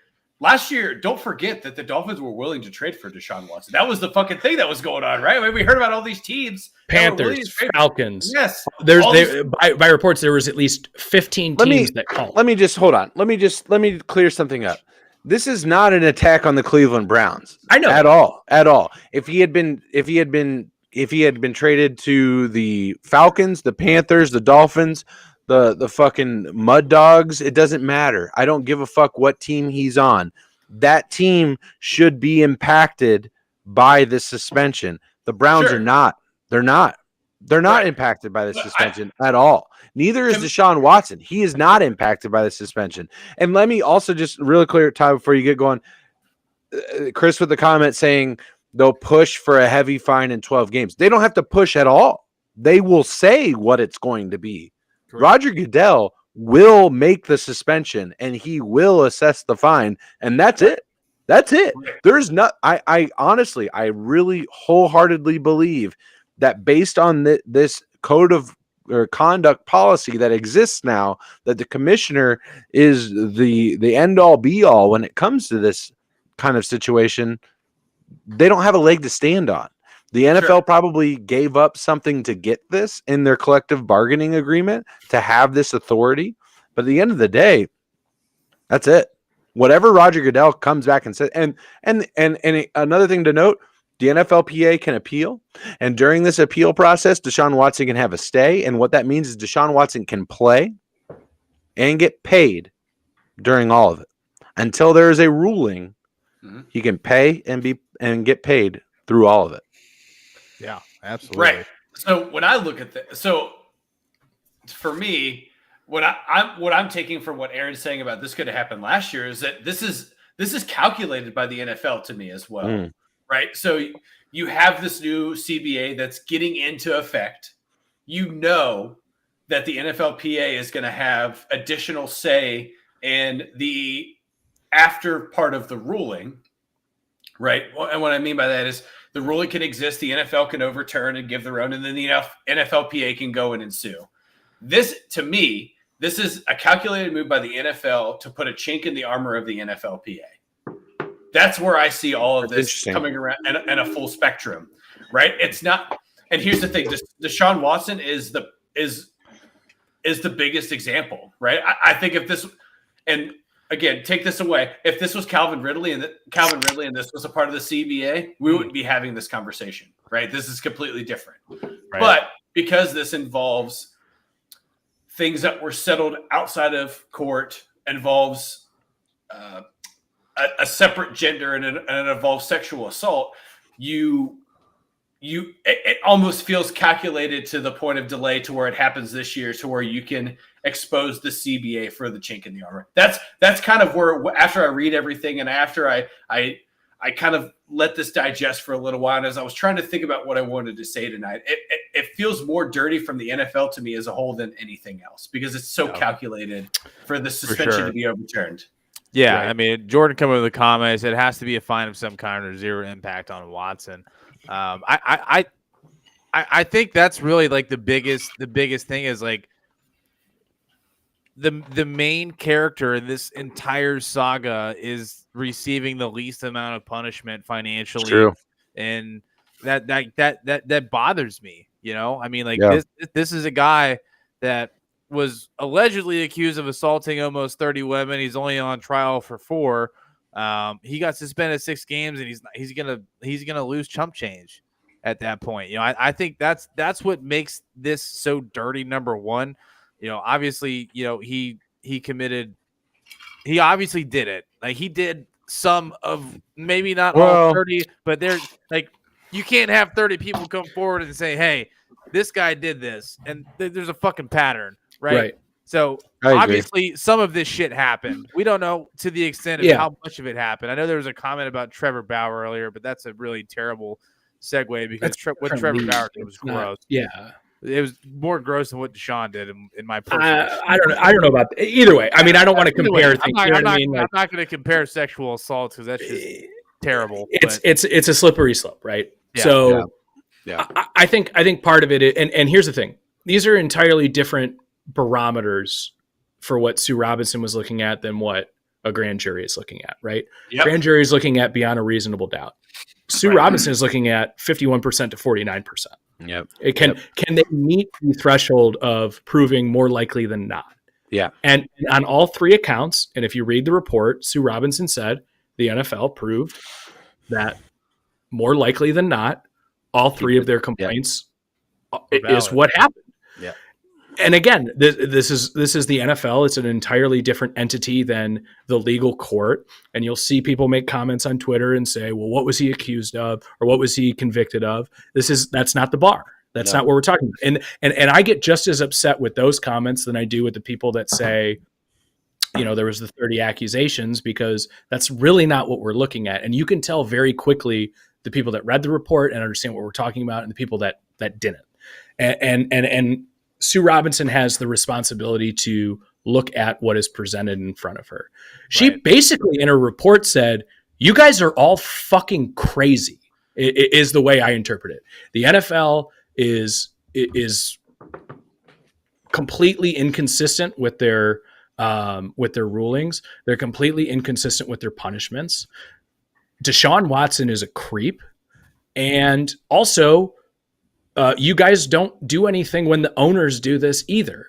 So I don't really know what you want me to do here. I can work within the rules that you've created, but you're trying to create rules after the fact and want me to impose those, even though those aren't in place. And and as somebody who has a federal judge background, she's basically saying, I can only go off of what precedents you're giving me. And if you want to be this forward-facing league in the way that you want to be, then fucking act like it. So the NFL is not blameless here. Deshaun Watson is not blameless here. The Browns are not blameless here. And quite frankly, a lot of people aren't going to want to hear this, but the fans aren't either. The high road from a fan's perspective is gridlocked. It is a very, very hard place to be. You can say, well, this goes above my barometer of what I view as terrible. So therefore I can say, well, this is bullshit. This is fine. You're going to tune in on Sunday. If you really, really want to send that message, then don't. And Corey, you talked about it earlier, right? The NFL is not worried about it. They're untouchable because guess what we're going to do? We're going to do our fantasy drafts in a couple weeks. We're going to do our over-unders. We're going to watch the game. We're going to probably tune in tomorrow night and watch the Hall of Fame game, which means fucking nothing, and the Jaguars are playing. But it's football. The NFL it's football, and it's untouchable. And if you really, really want to act like a fan that has the moral high road, then put your money where your mouth is and don't watch it. Yeah, leave. And that's where I keep coming back to this on is I completely understand that people are upset, and they should be. I find all of the things that Deshaun Watson is being accused of completely heinous. And frankly, I know this is a new feed for us, and some of you guys are new here. I am completely against. I did not want the Browns to trade for Deshaun Watson. When we were on with the Second and Victory guys last night, I compared it to letting the wolf into the hen house. That's really what it is. Yeah. The Falcons would have done it. The Panthers would have done it. The Seahawks would have done it. There's a shitload of teams that would have done it. My team just happened to do it. Yeah. Let me also just kind of add to that point before we get to Tez's comment here, Bobby. I hate the argument of like, what if this person worked for a major Fortune 500 company and these things had come out? What if this person worked for a large tech company that you know about or whatever? What if they were a prominent figure in any other role other than being an athlete? What if they were that? They're fucking not. They're not. There are 32 human beings on Earth that can do what Deshaun Watson does. That's it. There are 32 humans on this fucking planet that can do what Deshaun Watson does. And that's it. He is a more valuable commodity than a CEO. He is a more valuable commodity than a public figure. He is. It's just a fact. I don't know what else to tell you about this. It's not even the same fucking planet. When you're comparing, well, if the CEO of General Electric had this happen, he would have been removed immediately once the thing. Yeah, he would have. Do you know why? Because the CEO of General Electric can be replaced tomorrow. He just can't. There are millions of CEOs that are more than qualified to run that company. There are. But there are not millions of people that are able to do what Deshaun Watson can do. And you might not like that sentence, ladies and gentlemen. And as somebody that hates the ruling that has come down at 6 games, and I think it's bullshit, and it doesn't impact anybody involved, and I think it's bullshit, that is a fact. There aren't fucking 20 people that can do what he does. There aren't. Yeah, there's just 32 opportunities. There's only 32 opportunities, and not all 32 of those motherfuckers are as good as him. That is just a fucking fact. This game is different, and it is just on a different level. And the only thing, and it's disgusting, but I'm going to say it, the only thing that cures any of this is one thing, Aaron. What is it? I do not know. Winning. Oh, yeah. That's it. Yeah, not from the outside perspective. But it won't matter all right. So if the Browns win a Super Bowl in 2 years, it won't matter. I'm just telling you right now, that's gross coming out of my mouth as a father of 2 women, future women, right? That is disgusting coming in my mouth. In 2 years, if the Browns win a Super Bowl and Deshaun Watson holds up the Lombardi Trophy, it won't matter. I'm just telling you, it won't. We've said this all offseason, right? I mean, as long as games aren't being played, this is what we have to talk about. Yep. You know what I mean? So this happens in every league. And again, you can try to quantify A is worse than B, and I don't think there's anything wrong with that. But in professional sports, it's a completely different bar. And I just feel like we kid ourselves because we want to say the thing that makes us feel the best. Yes, I can tell you, I'm against sexual assault. I'm pretty prominent in that. Reality Sports is an anti-sexual assault podcast. We can confirm right now tonight. But I also live in reality. Yeah. You know what I mean? And again, from a Browns fan's perspective, it's this weird place to be where I've said this and we've had people on that have asked me, like, you know, how do you reconcile with this? Man, I've been a Browns fan my whole life. Put yourself in the shoes of your team does this. Like, are you going to completely change your personality because your team makes a move like this? Like, maybe you will. And maybe I will. Not you. I meant you, the person that is putting themselves in their shoes. Yeah. I've said it. Like, I'm never going to buy his jersey. I'm not going to be, you know, the biggest Deshawn Watson fan, but I'm always going to be a giant Cleveland Browns fan because that's what my whole life has been. Right. And, you know, listen, every single team has had to face some tough decision about a player all the time. Now, again, I'm not equating A to B or saying someone doing this means that it's worse or better than someone doing that. But you as NFL fans, like, as much as this is wow, fuck the Cleveland Browns, I hope they are in the pit of misery forever. I understand that from other fans' perspectives. This is an NFL problem. Right. And you can root for the Dallas Cowboys. You can root for the LA Chargers. You can root for the Cincinnati Bengals. You can root for the Pittsburgh Steelers. You are subscribing to the NFL. And the NFL has always operated this way. So for fans to act completely blown back by this, like, oh, I would never, like, just the pearl clutching to me is just like, then you're just not paying attention. You know what I mean? Yeah. No, I mean, Tez came in the comment. He said, well, Aaron, you have to compare it to the court system because, again, the NFL has a history of getting it wrong. It wanted to prevent that this time and allowed it to be investigated by a judge. And then shortly followed it up with, but the NFL is always showing the world that no one player is bigger than the NFL. Therefore, Watson can be replaced based off of the NFL. What are your thoughts on those comments? The NFL is not the court of law. They're a private business. They can do whatever they want. You know what I mean? Like, I don't agree with that at all. Now, if the NFL also has some different things to do than maybe, say, like your local mom and pop shop where it's at will employment and you can fire anyone for any reason, minus the, you know, federal guidelines of, like, you can't fire someone because they're a woman or you can't fire someone because they're gay. You know what I mean? Like, things like you that. have to have, you know, solid ground. You have to have solid grounds to do it. Actually, you don't. It just can't be because, like, I don't want to hire a pregnant woman. You know what I mean? Like, that's that kind of stuff. Right. You can just say, fuck you, Greg, you're out of here. The NFL has a union to deal with. It is collectively bargained. There is more seats at the table that get to make decisions than just an iron fist. But at the same time, the NFL doesn't have to do the same thing that a federal judge does, where it's beyond a reasonable doubt. The reason that sexual assault cases are so hard to judge and relinquish is because it ultimately, when you have two people in a room, it's he said, she said. Now, what Sue Robinson said in her report was Deshaun Watson used his leverage as an NFL player, as a person of stature, to prey on these women, essentially. Mm-hmm. I agree with that. Like, that's the part that is sickening, you know? No, it's disgusting. But from a legal standpoint, you really can't do anything with that. But the NFL can.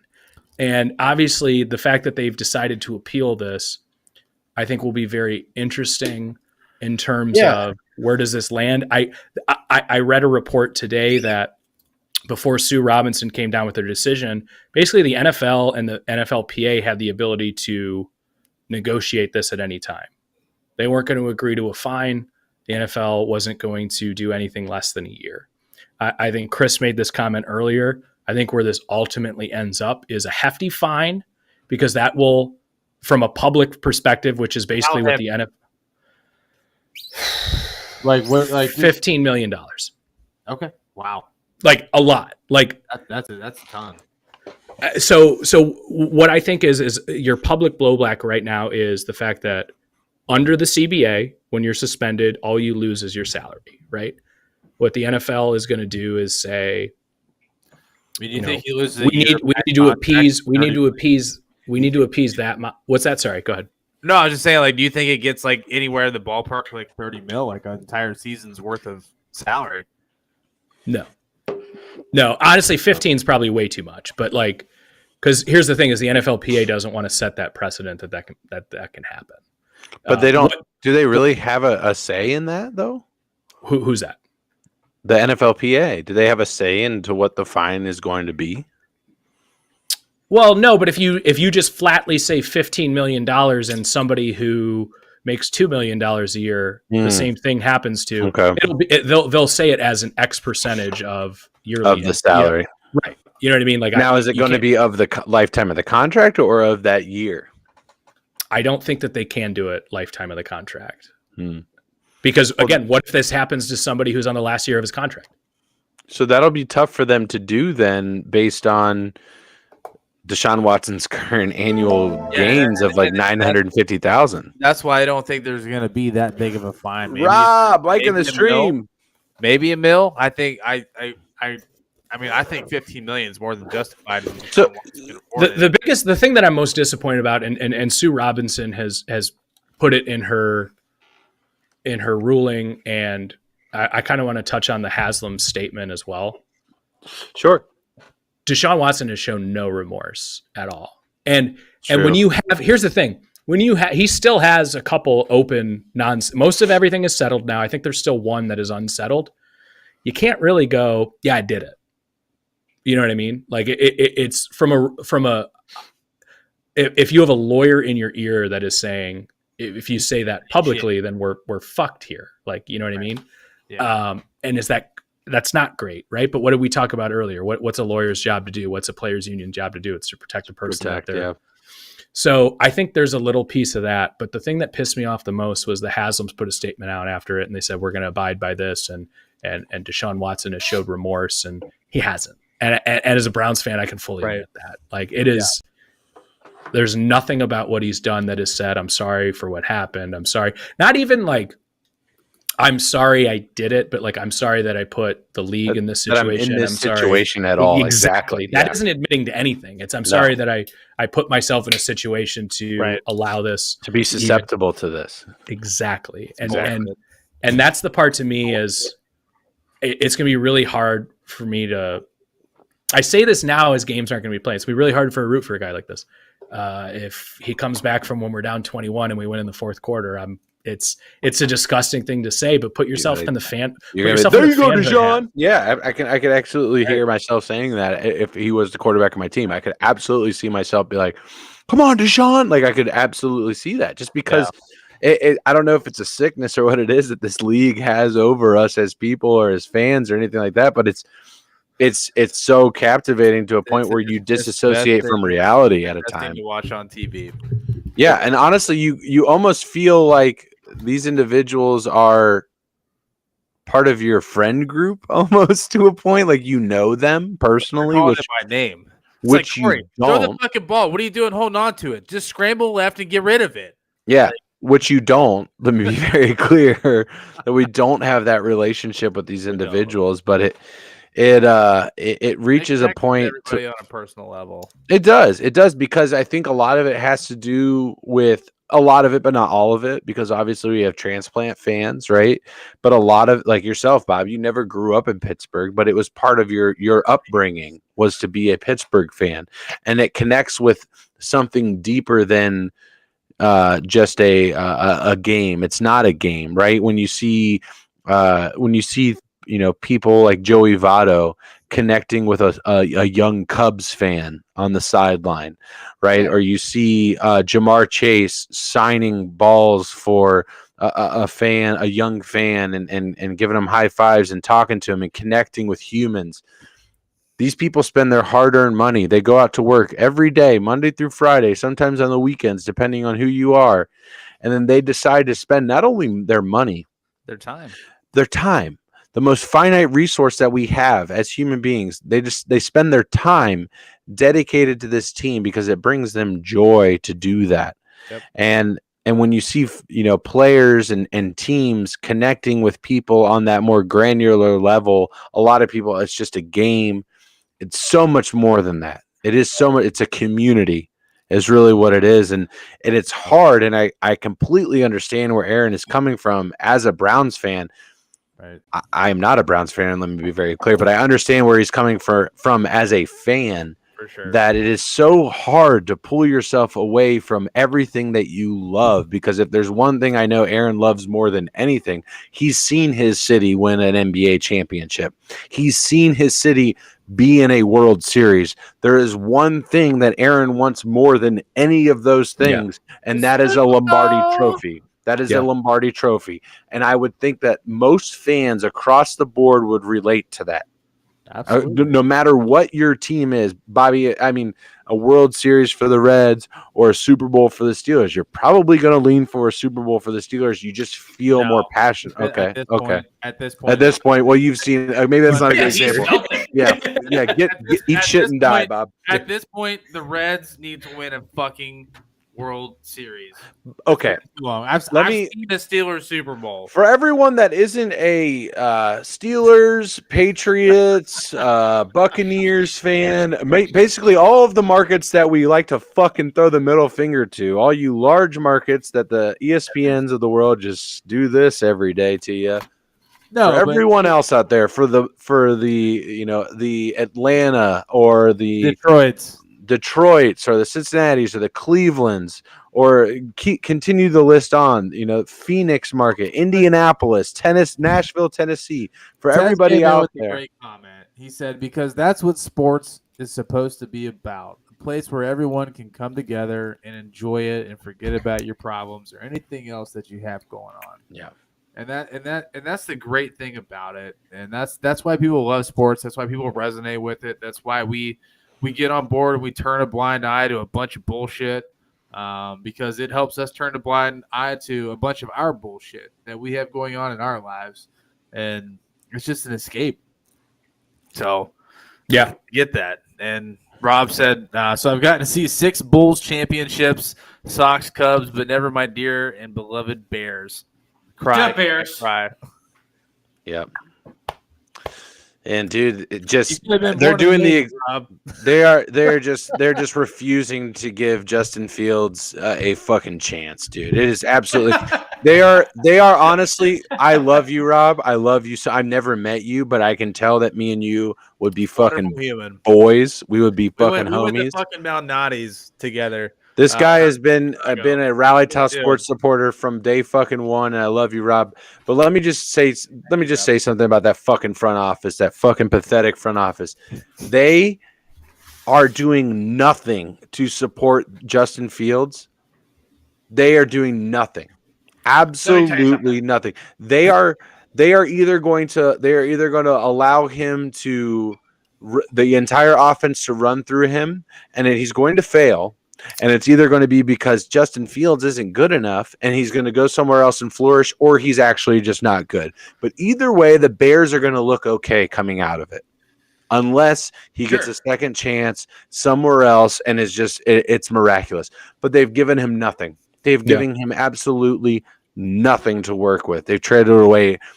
And people underestimate how much a pass rush helps a quarterback, right? What is the most important thing on a defense? Pass rush, right? Sure. People underestimate then how effective a defense can help a quarterback. Why do I say this, Corey? Well, let me tell you right now. Trent Dilfer won a fucking championship because of a defense. But not only that, but it keeps you fresh, man. It keeps you fresh. If you don't have to go out and win a game, if you just not have to lose a game, it's a lot different. It's a lot different. I mean, coming back down from 14 versus being up 7 is different. That don't have Super Bowl rings, and Trent Dilfer has a fucking ring. Here's the thing: Peyton Manning won a Super Bowl with the Broncos defense, right? I mean, that wasn't prime Peyton Manning, so lies your whole. That's your whole precedent of your argument. Yep. Peyton Manning and as a Bronco winning a Super Bowl. So Jake Delhomme, he lost, but. Yeah, but Jake Delhomme went to a Super Bowl. Yeah, he went to Carolina. Yeah, absolutely. That's hilarious. Or what was his name with the Buccaneers when they beat the Raiders? Was Brad Johnson. Brad Johnson. Like that's another one. And again, you guys know I love the cross sports analogy. It always comes quarterback Brad Johnson. It all comes back to that 2000s Pistons team too, right? It's the sum of all parts as opposed to the absolute superstar. Which is much different in basketball because the sum requires very fewer integers. One player has a lot more say in a game. Yeah, they also had exactly. like 67-time Defensive Player of the Year, Ben Wallace. Yeah, Big Ben. Yeah. Cuyahoga Community College. Yeah. Sure. Ben Wallace, man. I don't know. It's not just we could talk about the Pistons another time, but that 2000 Pistons team, that was actually a pretty special franchise. Rip Hamilton, Chauncey Billups, Rashid, Ben Wallaach. I mean, that's a squad. I'll digress there. Forgetting one more. Yeah, Tayshaun Prince. Tayshaun Prince, the alien, the fucking person from UK. Don't you ever forget about a Wildcat in this podcast, damn it! Don't you ever I just wanted to see if you could react to it. Yeah, Villanova, right? He went to Villanova. Yeah, Arizona. Get Northwestern. Get him out. Get him out. No, I stand by what he said. Get him out. No, okay. Well, sorry, the podcast is over, guys. We're done. All right. All right. For Todd, Corey, and Aaron, I'm Bobby. Please don't leave. No, I listen. We've gone on at length with Deshawn, and here's the thing: we'll continue to do so. Yeah. It's the only news in the NFL. We're a unique podcast to listen to because obviously, I'm a Browns fan, but I also am not a Deshaun apologist. And then of course we got Steelers and Bengals here as well. So, as this continues to unfold, as the NFL makes its ruling, we'll have a lot more to say about it. But what else do we got on the menu tonight, boys? So I think before we move on, I want to say thank you to you guys for being able to have this conversation. Right. Yeah. No, but it's tough.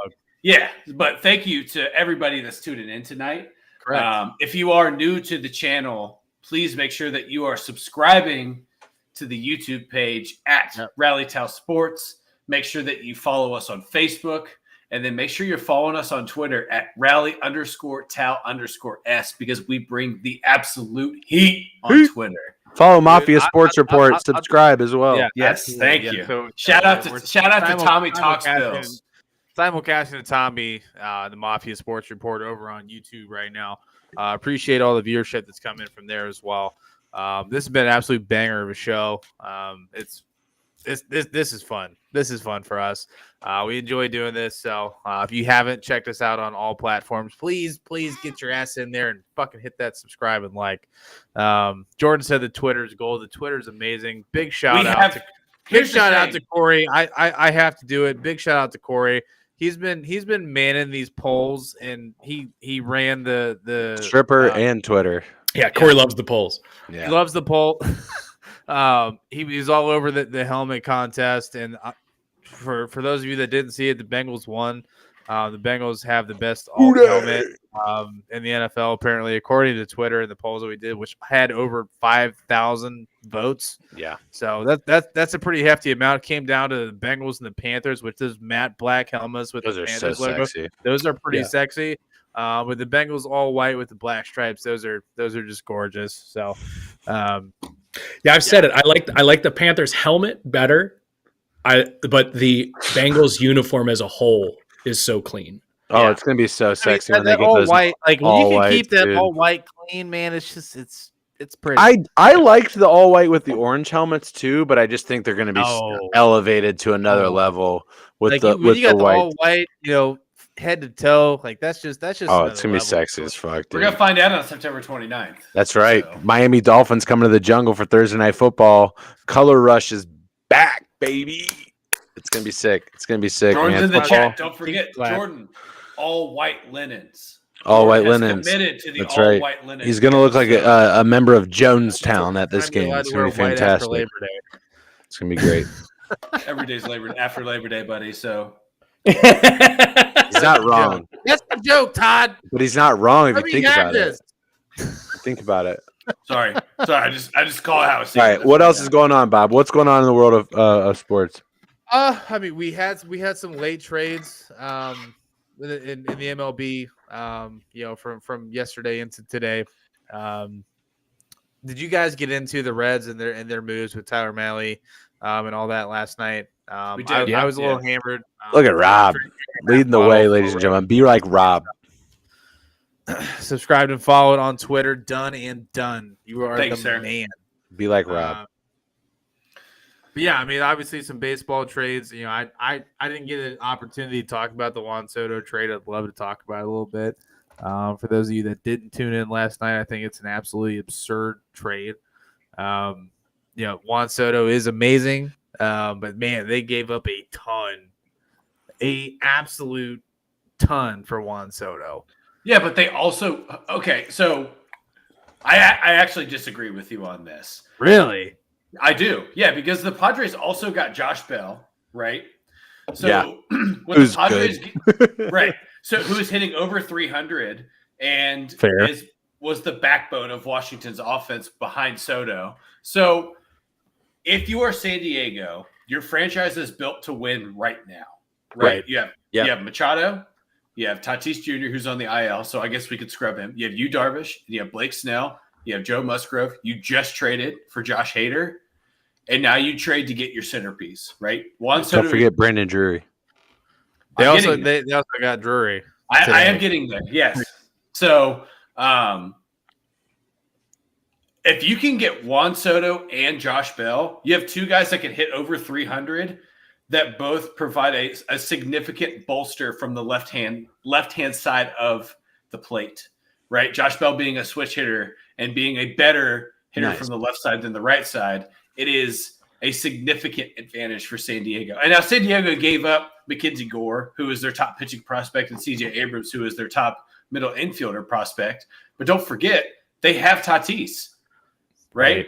And they also have Machado. And then you just said it. They traded for Brandon Drury. They actually have two guys that can play shortstop right now on the roster between Machado and Tatis.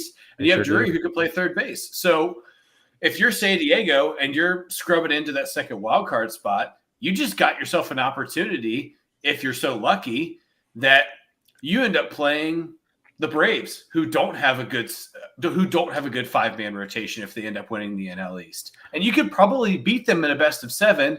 And by the way, if you can re-sign Soto, you've set yourself up for a guy that has proven to keep himself out of trouble, because Fernando Tatis Jr. has not, right? The guy's been in 5 motorcycle accidents in the last 4 years because whenever he goes back down to the DR, for whatever reason, he can't stay off a motorcycle. I wouldn't either. Just putting that in perspective. I mean, when you're 23 and you have ever ridden a bicycle around an island? It's fantastic. It's fantastic. But you get a guy like Juan Soto in, and you have a true proven piece of your puzzle that fits and you could build around. And the good thing about Juan Soto, which I see as an advantage over Tatis, is that, yes, Soto's not the defensive prowess over Tatis, but Juan Soto is 23, and he is still continuing to hit his stride. We saw Tatis hit his peak a couple of years ago, and then he's kind of valleyed down. Soto continues to hit the ball harder and harder and harder as he gets older. And even if you sign him for 14 more years, he's going to be 36 or 37 when this contract's over. You throw in a no-trade clause after year 6 or 7, it's kind of no harm, no foul. I think for a team like the Padres, who was scared to spend money because of how good the Giants and the Dodgers were in the early 2000s up until 2016, it's a big ball move, a huge cojones move to be able to go out and get Soto and say that you're going after a World Series, which is what they've done. So I heard Jake Arrieta talk about this, man, and he's got a podcast with the Evil Empire, but he's great nonetheless, a World Series champion. But he had said this, like, listen, dude, we've watched the fucking Dodgers run that division for the last quarter of a century, right? Yep. That division has run through Los Angeles. And if you're going to make a move, now's the time, man. Yep, and they're doing it. The Padres are doing it. They're absolutely committed to it. And the major thing for me, and Aaron, I know you guys made a move here recently for the Guardians, going to get, I believe you got Gallo, didn't you, if I'm not mistaken? No. I thought Gallo went. He's on the Dodgers now. Oh, okay, I'm sorry. I thought he went to the Guardians. My bad. Let me interrupt you for a quick second. Rob, thank you for swinging in. If you guys like Call of Duty content, Rob is on Twitch. Dirty_Harry85 on Twitch. He is live right now. Rob, thank you for swinging in. We love you. Appreciate you, Rob. Have a great rest of your evening. The point I was trying to make before I put my foot in my mouth, but what you're watching right now is a small market, quote unquote, prove it doesn't matter. It doesn't fucking matter. San Diego is not a sports market. We just talked about how important the NFL is and how you're going to get viewership no matter what. Even if your fucking starting franchise quarterback is a piece of shit, you're going to get viewership. It doesn't matter. The Padres, we watched a team leave that market, right? The San Diego Chargers left that market. That should then let me know, okay, that's a small market. Everybody knows a game in San Diego is filled mostly with fans of the other team. It is a transplant town or a vacation town. It is not a hard sports town. College football suffers the same thing on the West Coast. It's hard to get people to give a shit about college football. Similarly, sort of, to baseball when you're talking about teams, not so much with the Dodgers, not so much with the Giants. Look at the Oakland Athletics, however. I digress. The San Diego Padres are a small market team. Their attendance matches almost identically to that of the Cincinnati Reds, which is similar to other teams in small markets, very low. They don't give a shit. They're going out and spending money because they want a winning team. And Jake Arrieta put it perfectly. If you're one of these 30 owners, don't you just want to hold that trophy? Don't you want to? Don't you want that ring? Isn't that why you bought that team? And if that's not the reason you bought that team, go buy a natural gas company. Go buy a fucking other organization that doesn't have millions of people's emotions tied to it. Go buy that. Go do something else, because sports is about winning. Right. And that's it. Sure. And this ownership group in San Diego has proven that they give a shit about that. And hats off to them, man. I mean, they've absolutely put their money where their mouth is. They have the big three in baseball right now. It's not even close. Yeah, they have the biggest three bats in the lineup. Yeah, I had actually tuned in last night and asked that question. I was like, is this the first legitimate big three that we've seen? I think it is in the last quarter century. Yeah, it'd be another one that even comes close. Glavine, Maddox, Smoltz. Again, it's okay, not from the rotation, right? Position. Yeah, that's the point we made last night. Position players, yes, we haven't seen this in a really, really long time because most teams aren't willing to spend that kind of capital. Judge and Stanton are the only other two that even come close, really, in my opinion. Yeah. Well, I made the comment too last night, and I'm not as dialed into baseball as you guys are, but I certainly know enough to be dangerous, if you will. But woke up dangerous. Exactly. So you woke up like this. That was a comment I made. Was shut up. Don't let your owner tell you that you're a small market and you can't compete. Yeah. That's what the Padres just proved. Yep. Yeah, absolutely. I mean, the Castellini family needs to go die in a fire because they can they can absolutely afford to make the moves that San Diego is making. They just refuse to make them. I 100% agree. Absolutely 100% agree. It's going to be interesting to see how the Padres look going forward. A team that we thought was going to potentially make some moves was the Orioles, and the late charge that they're playing great baseball right now are the Orioles. Obviously, they have that juggernaut sitting at top of the AL East in the Yankees, but it's gonna be a fun backstretch of baseball, man. And we've got a lot of teams. The Mets are getting DeGrom back. I mean, this is going to be. Yeah. We could be looking at a Subway Series in the World Series. We could be looking at Mets Yankees in the World Series. It's going to be a great finale. In the MLB playoffs.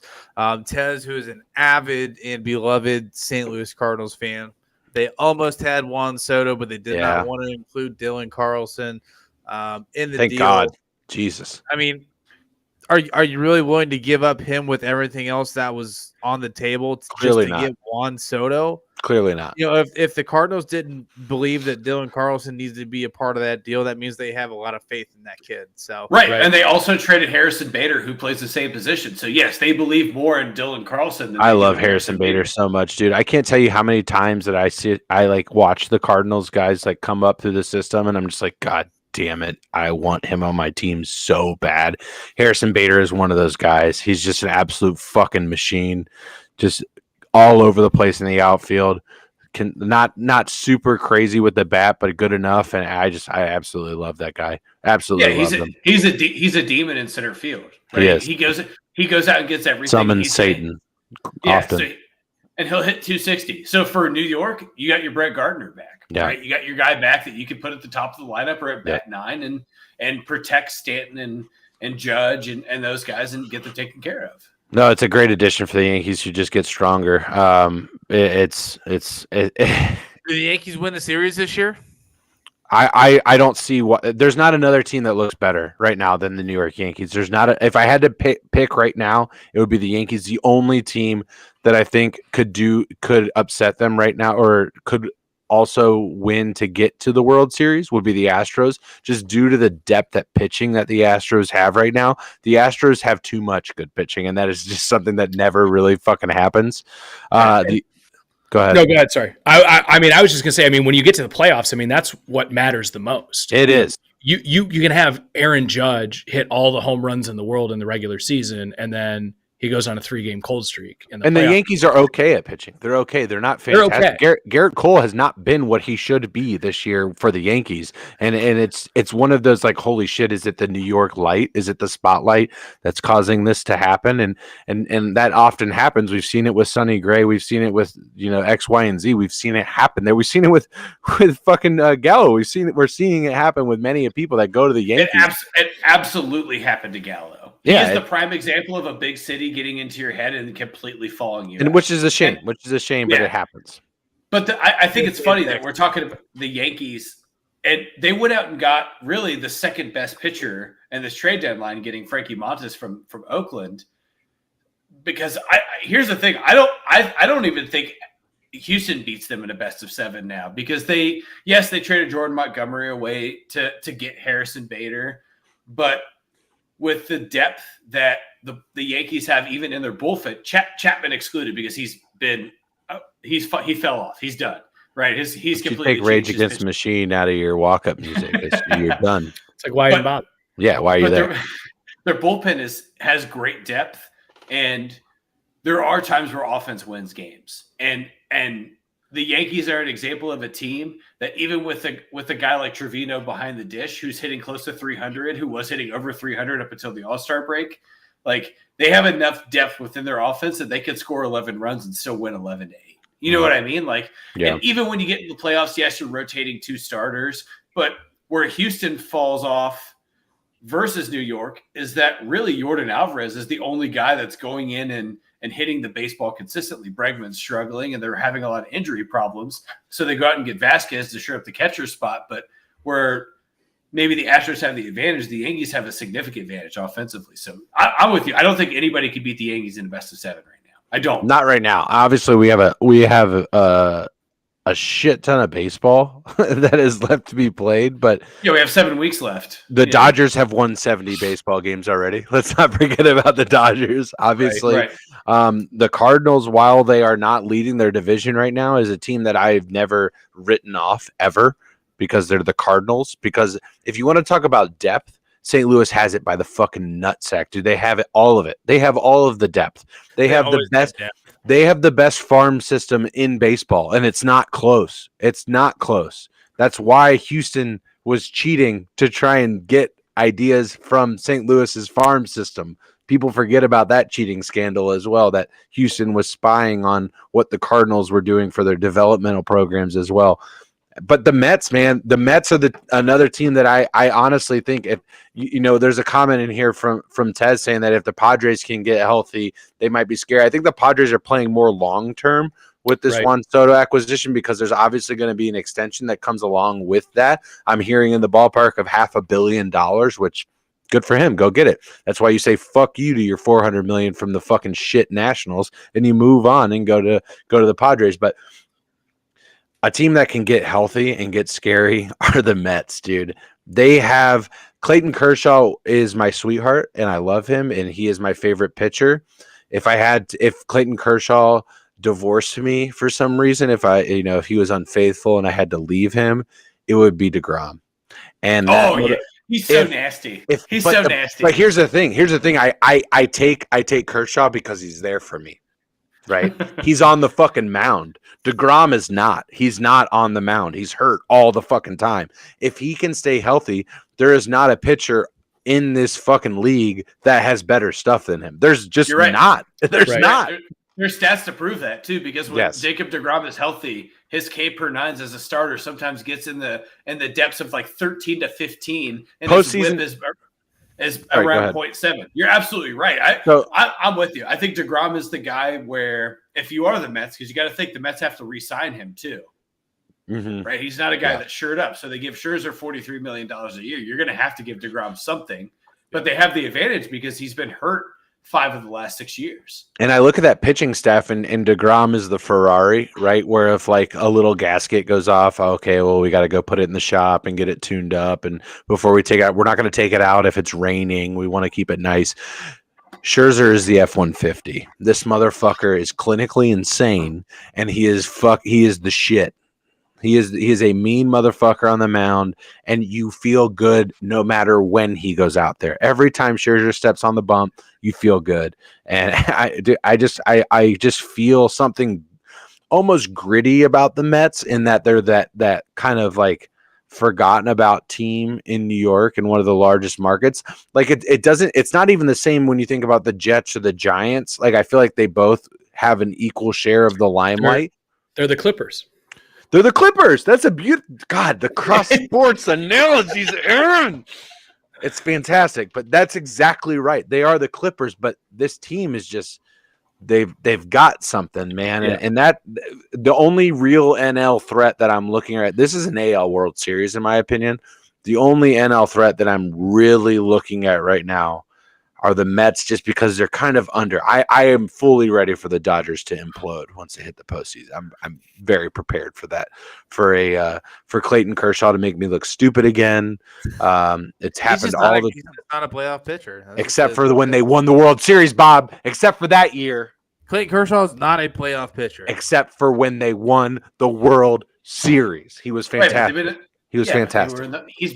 That was his 7th or 8th playoff appearance, though. He was fantastic. He's not a playoff pitcher. So trends are going up, is what you're saying. Whatever you say, big boy. Can we get back to football? Whatever you say, big boy. I was treading water there for a while, and I did great. Chat, we are rolling up on the 2-hour mark. This has been an absolutely banger of a stream. We appreciate everybody swinging through on the Facebook, on the YouTube, even on Twitter. I appreciate everybody coming through. Do you guys have anything else you want us to delve into this evening? We're going to be wrapping it up here shortly. But if you guys have any other questions, please throw them in the chat and let us know. Todd, Aaron, Corey, you guys have anything else you guys want to discuss? So I just want to say very quickly, I would like to say rest in peace to Vince Scully. And Bill Russell. And Bill Russell. Yeah. Number 6. We've seen 2 legends of their respective sports. Here, gentlemen. Leave the earth in the past. I'm sorry, in the past 5 days. It's hard for. It's easier for us because we only see highlights of Bill Russell and we only know the tail end of Scully, but like there's highlights when you think about Vince Scully that tied into your head. I mean, the guy called 2 multiple perfect games, multiple World Series, is a baseball Hall of Famer. So my pops has a signed picture with Bill Russell's signature on it in his basement. That's wow. That's pretty dope. Yeah. Like, is he with Bill Russell in the picture? No. It's just like a picture, like an in-game picture, and then Bill Russell signed it. That's dope as fuck. And Bill Russell, calm down there. who post it on the page, yeah. And Bill Russell, who says that he could beat any player in their prime when he was in his prime. I don't doubt it. I just love the swagger that Bill Russell had. There's a really awesome video of him. Yeah, he's got more rings than fingers. Like, yeah. And there's a really dope video of him from about 6 weeks ago of him just lifting kettlebells and talking about how he's staying in shape to live forever and like shit like that's cool. And it makes it's hard when you see a guy that you know when you look at the new generation, you're always comparing him to the Russells and the Chamberlains and stuff like that. Those guys are quickly fading out of their time on Earth. So. Rest in peace to those guys. Bill Russell played in a time where blocks wasn't a stat, and you can obviously retroactively go back and kind of put watch those the film, and you really can't at this point. And by all accounts, one of the greatest things that Bill Russell was good at was not only blocking the ball, but blocking the ball to a teammate or keeping the ball in play. Correct. Which was off the backboard or blocking, not swatting it. Right. He's a trapper. What does everyone want to do now? And then passing into the 10th row. And great. Guess who has the ball now? The team he just blocked. Bill Russell had just a way about him. He wasn't a scoring machine, but he was a champion. And, everyone wants to make the, whether you compare Bill Russell to Wilt Chamberlain played for a shitload of teams and he put up all the points in the world. But guess who always had his fucking number? Was Bill Russell. He was a champion. And if we're going off the GOAT, Bill Russell has 11 rings. Yeah. If that's the measuring stick. Rings is the argument, then Bill Russell's the GOAT. Right. Yeah. Yeah. I you talked about Wilt, and I saw some highlights from Wilt back in the day, and that motherfucker was nasty, dude. Just absolutely brought a different flow to the game entirely. So, but not to get off topic. Vince Scully, obviously, I think 60 plus years as the play-by-play announcer for the Los Angeles Dodgers, and the Dodgers as an organization can burn in hell. But Vince Scully, you are up in heaven right now, and I appreciate you for all the time that you spent with Marty Brenneman, my childhood announcer. I know Marty and Vin were very close. So I can respect good. His most famous call, Vince Scully, was the Buckner play. Bill Buckner, obviously, letting it first baseman for the Boston Red Sox, leading to the New York Mets winning the World Series in Game 6. I think it was back in early 70s. What year was it, Todd? 1984. 84. Sorry, early 80s. Back when the Red Sox had those heinous blue and gray uniforms. They're just absolutely gross. They've done better now as an organization, but that was the Buckner curse. That was Vince Scully calling that one. So that's all I got for tonight, boys. Yeah, absolutely. Well, chat, we appreciate everybody coming out tonight. It has been a wonderful stream, our inaugural simulcast with Mafia Sports Report. Tommy, thanks for letting us debut this on your channel. I appreciate all the love. Hopefully everybody enjoyed this from both platforms, Rally Tally and Mafia Sports Report. For Bobby, Corey, Todd, and Aaron, we are Rally Tally Sports. We will catch you guys tomorrow. Peace.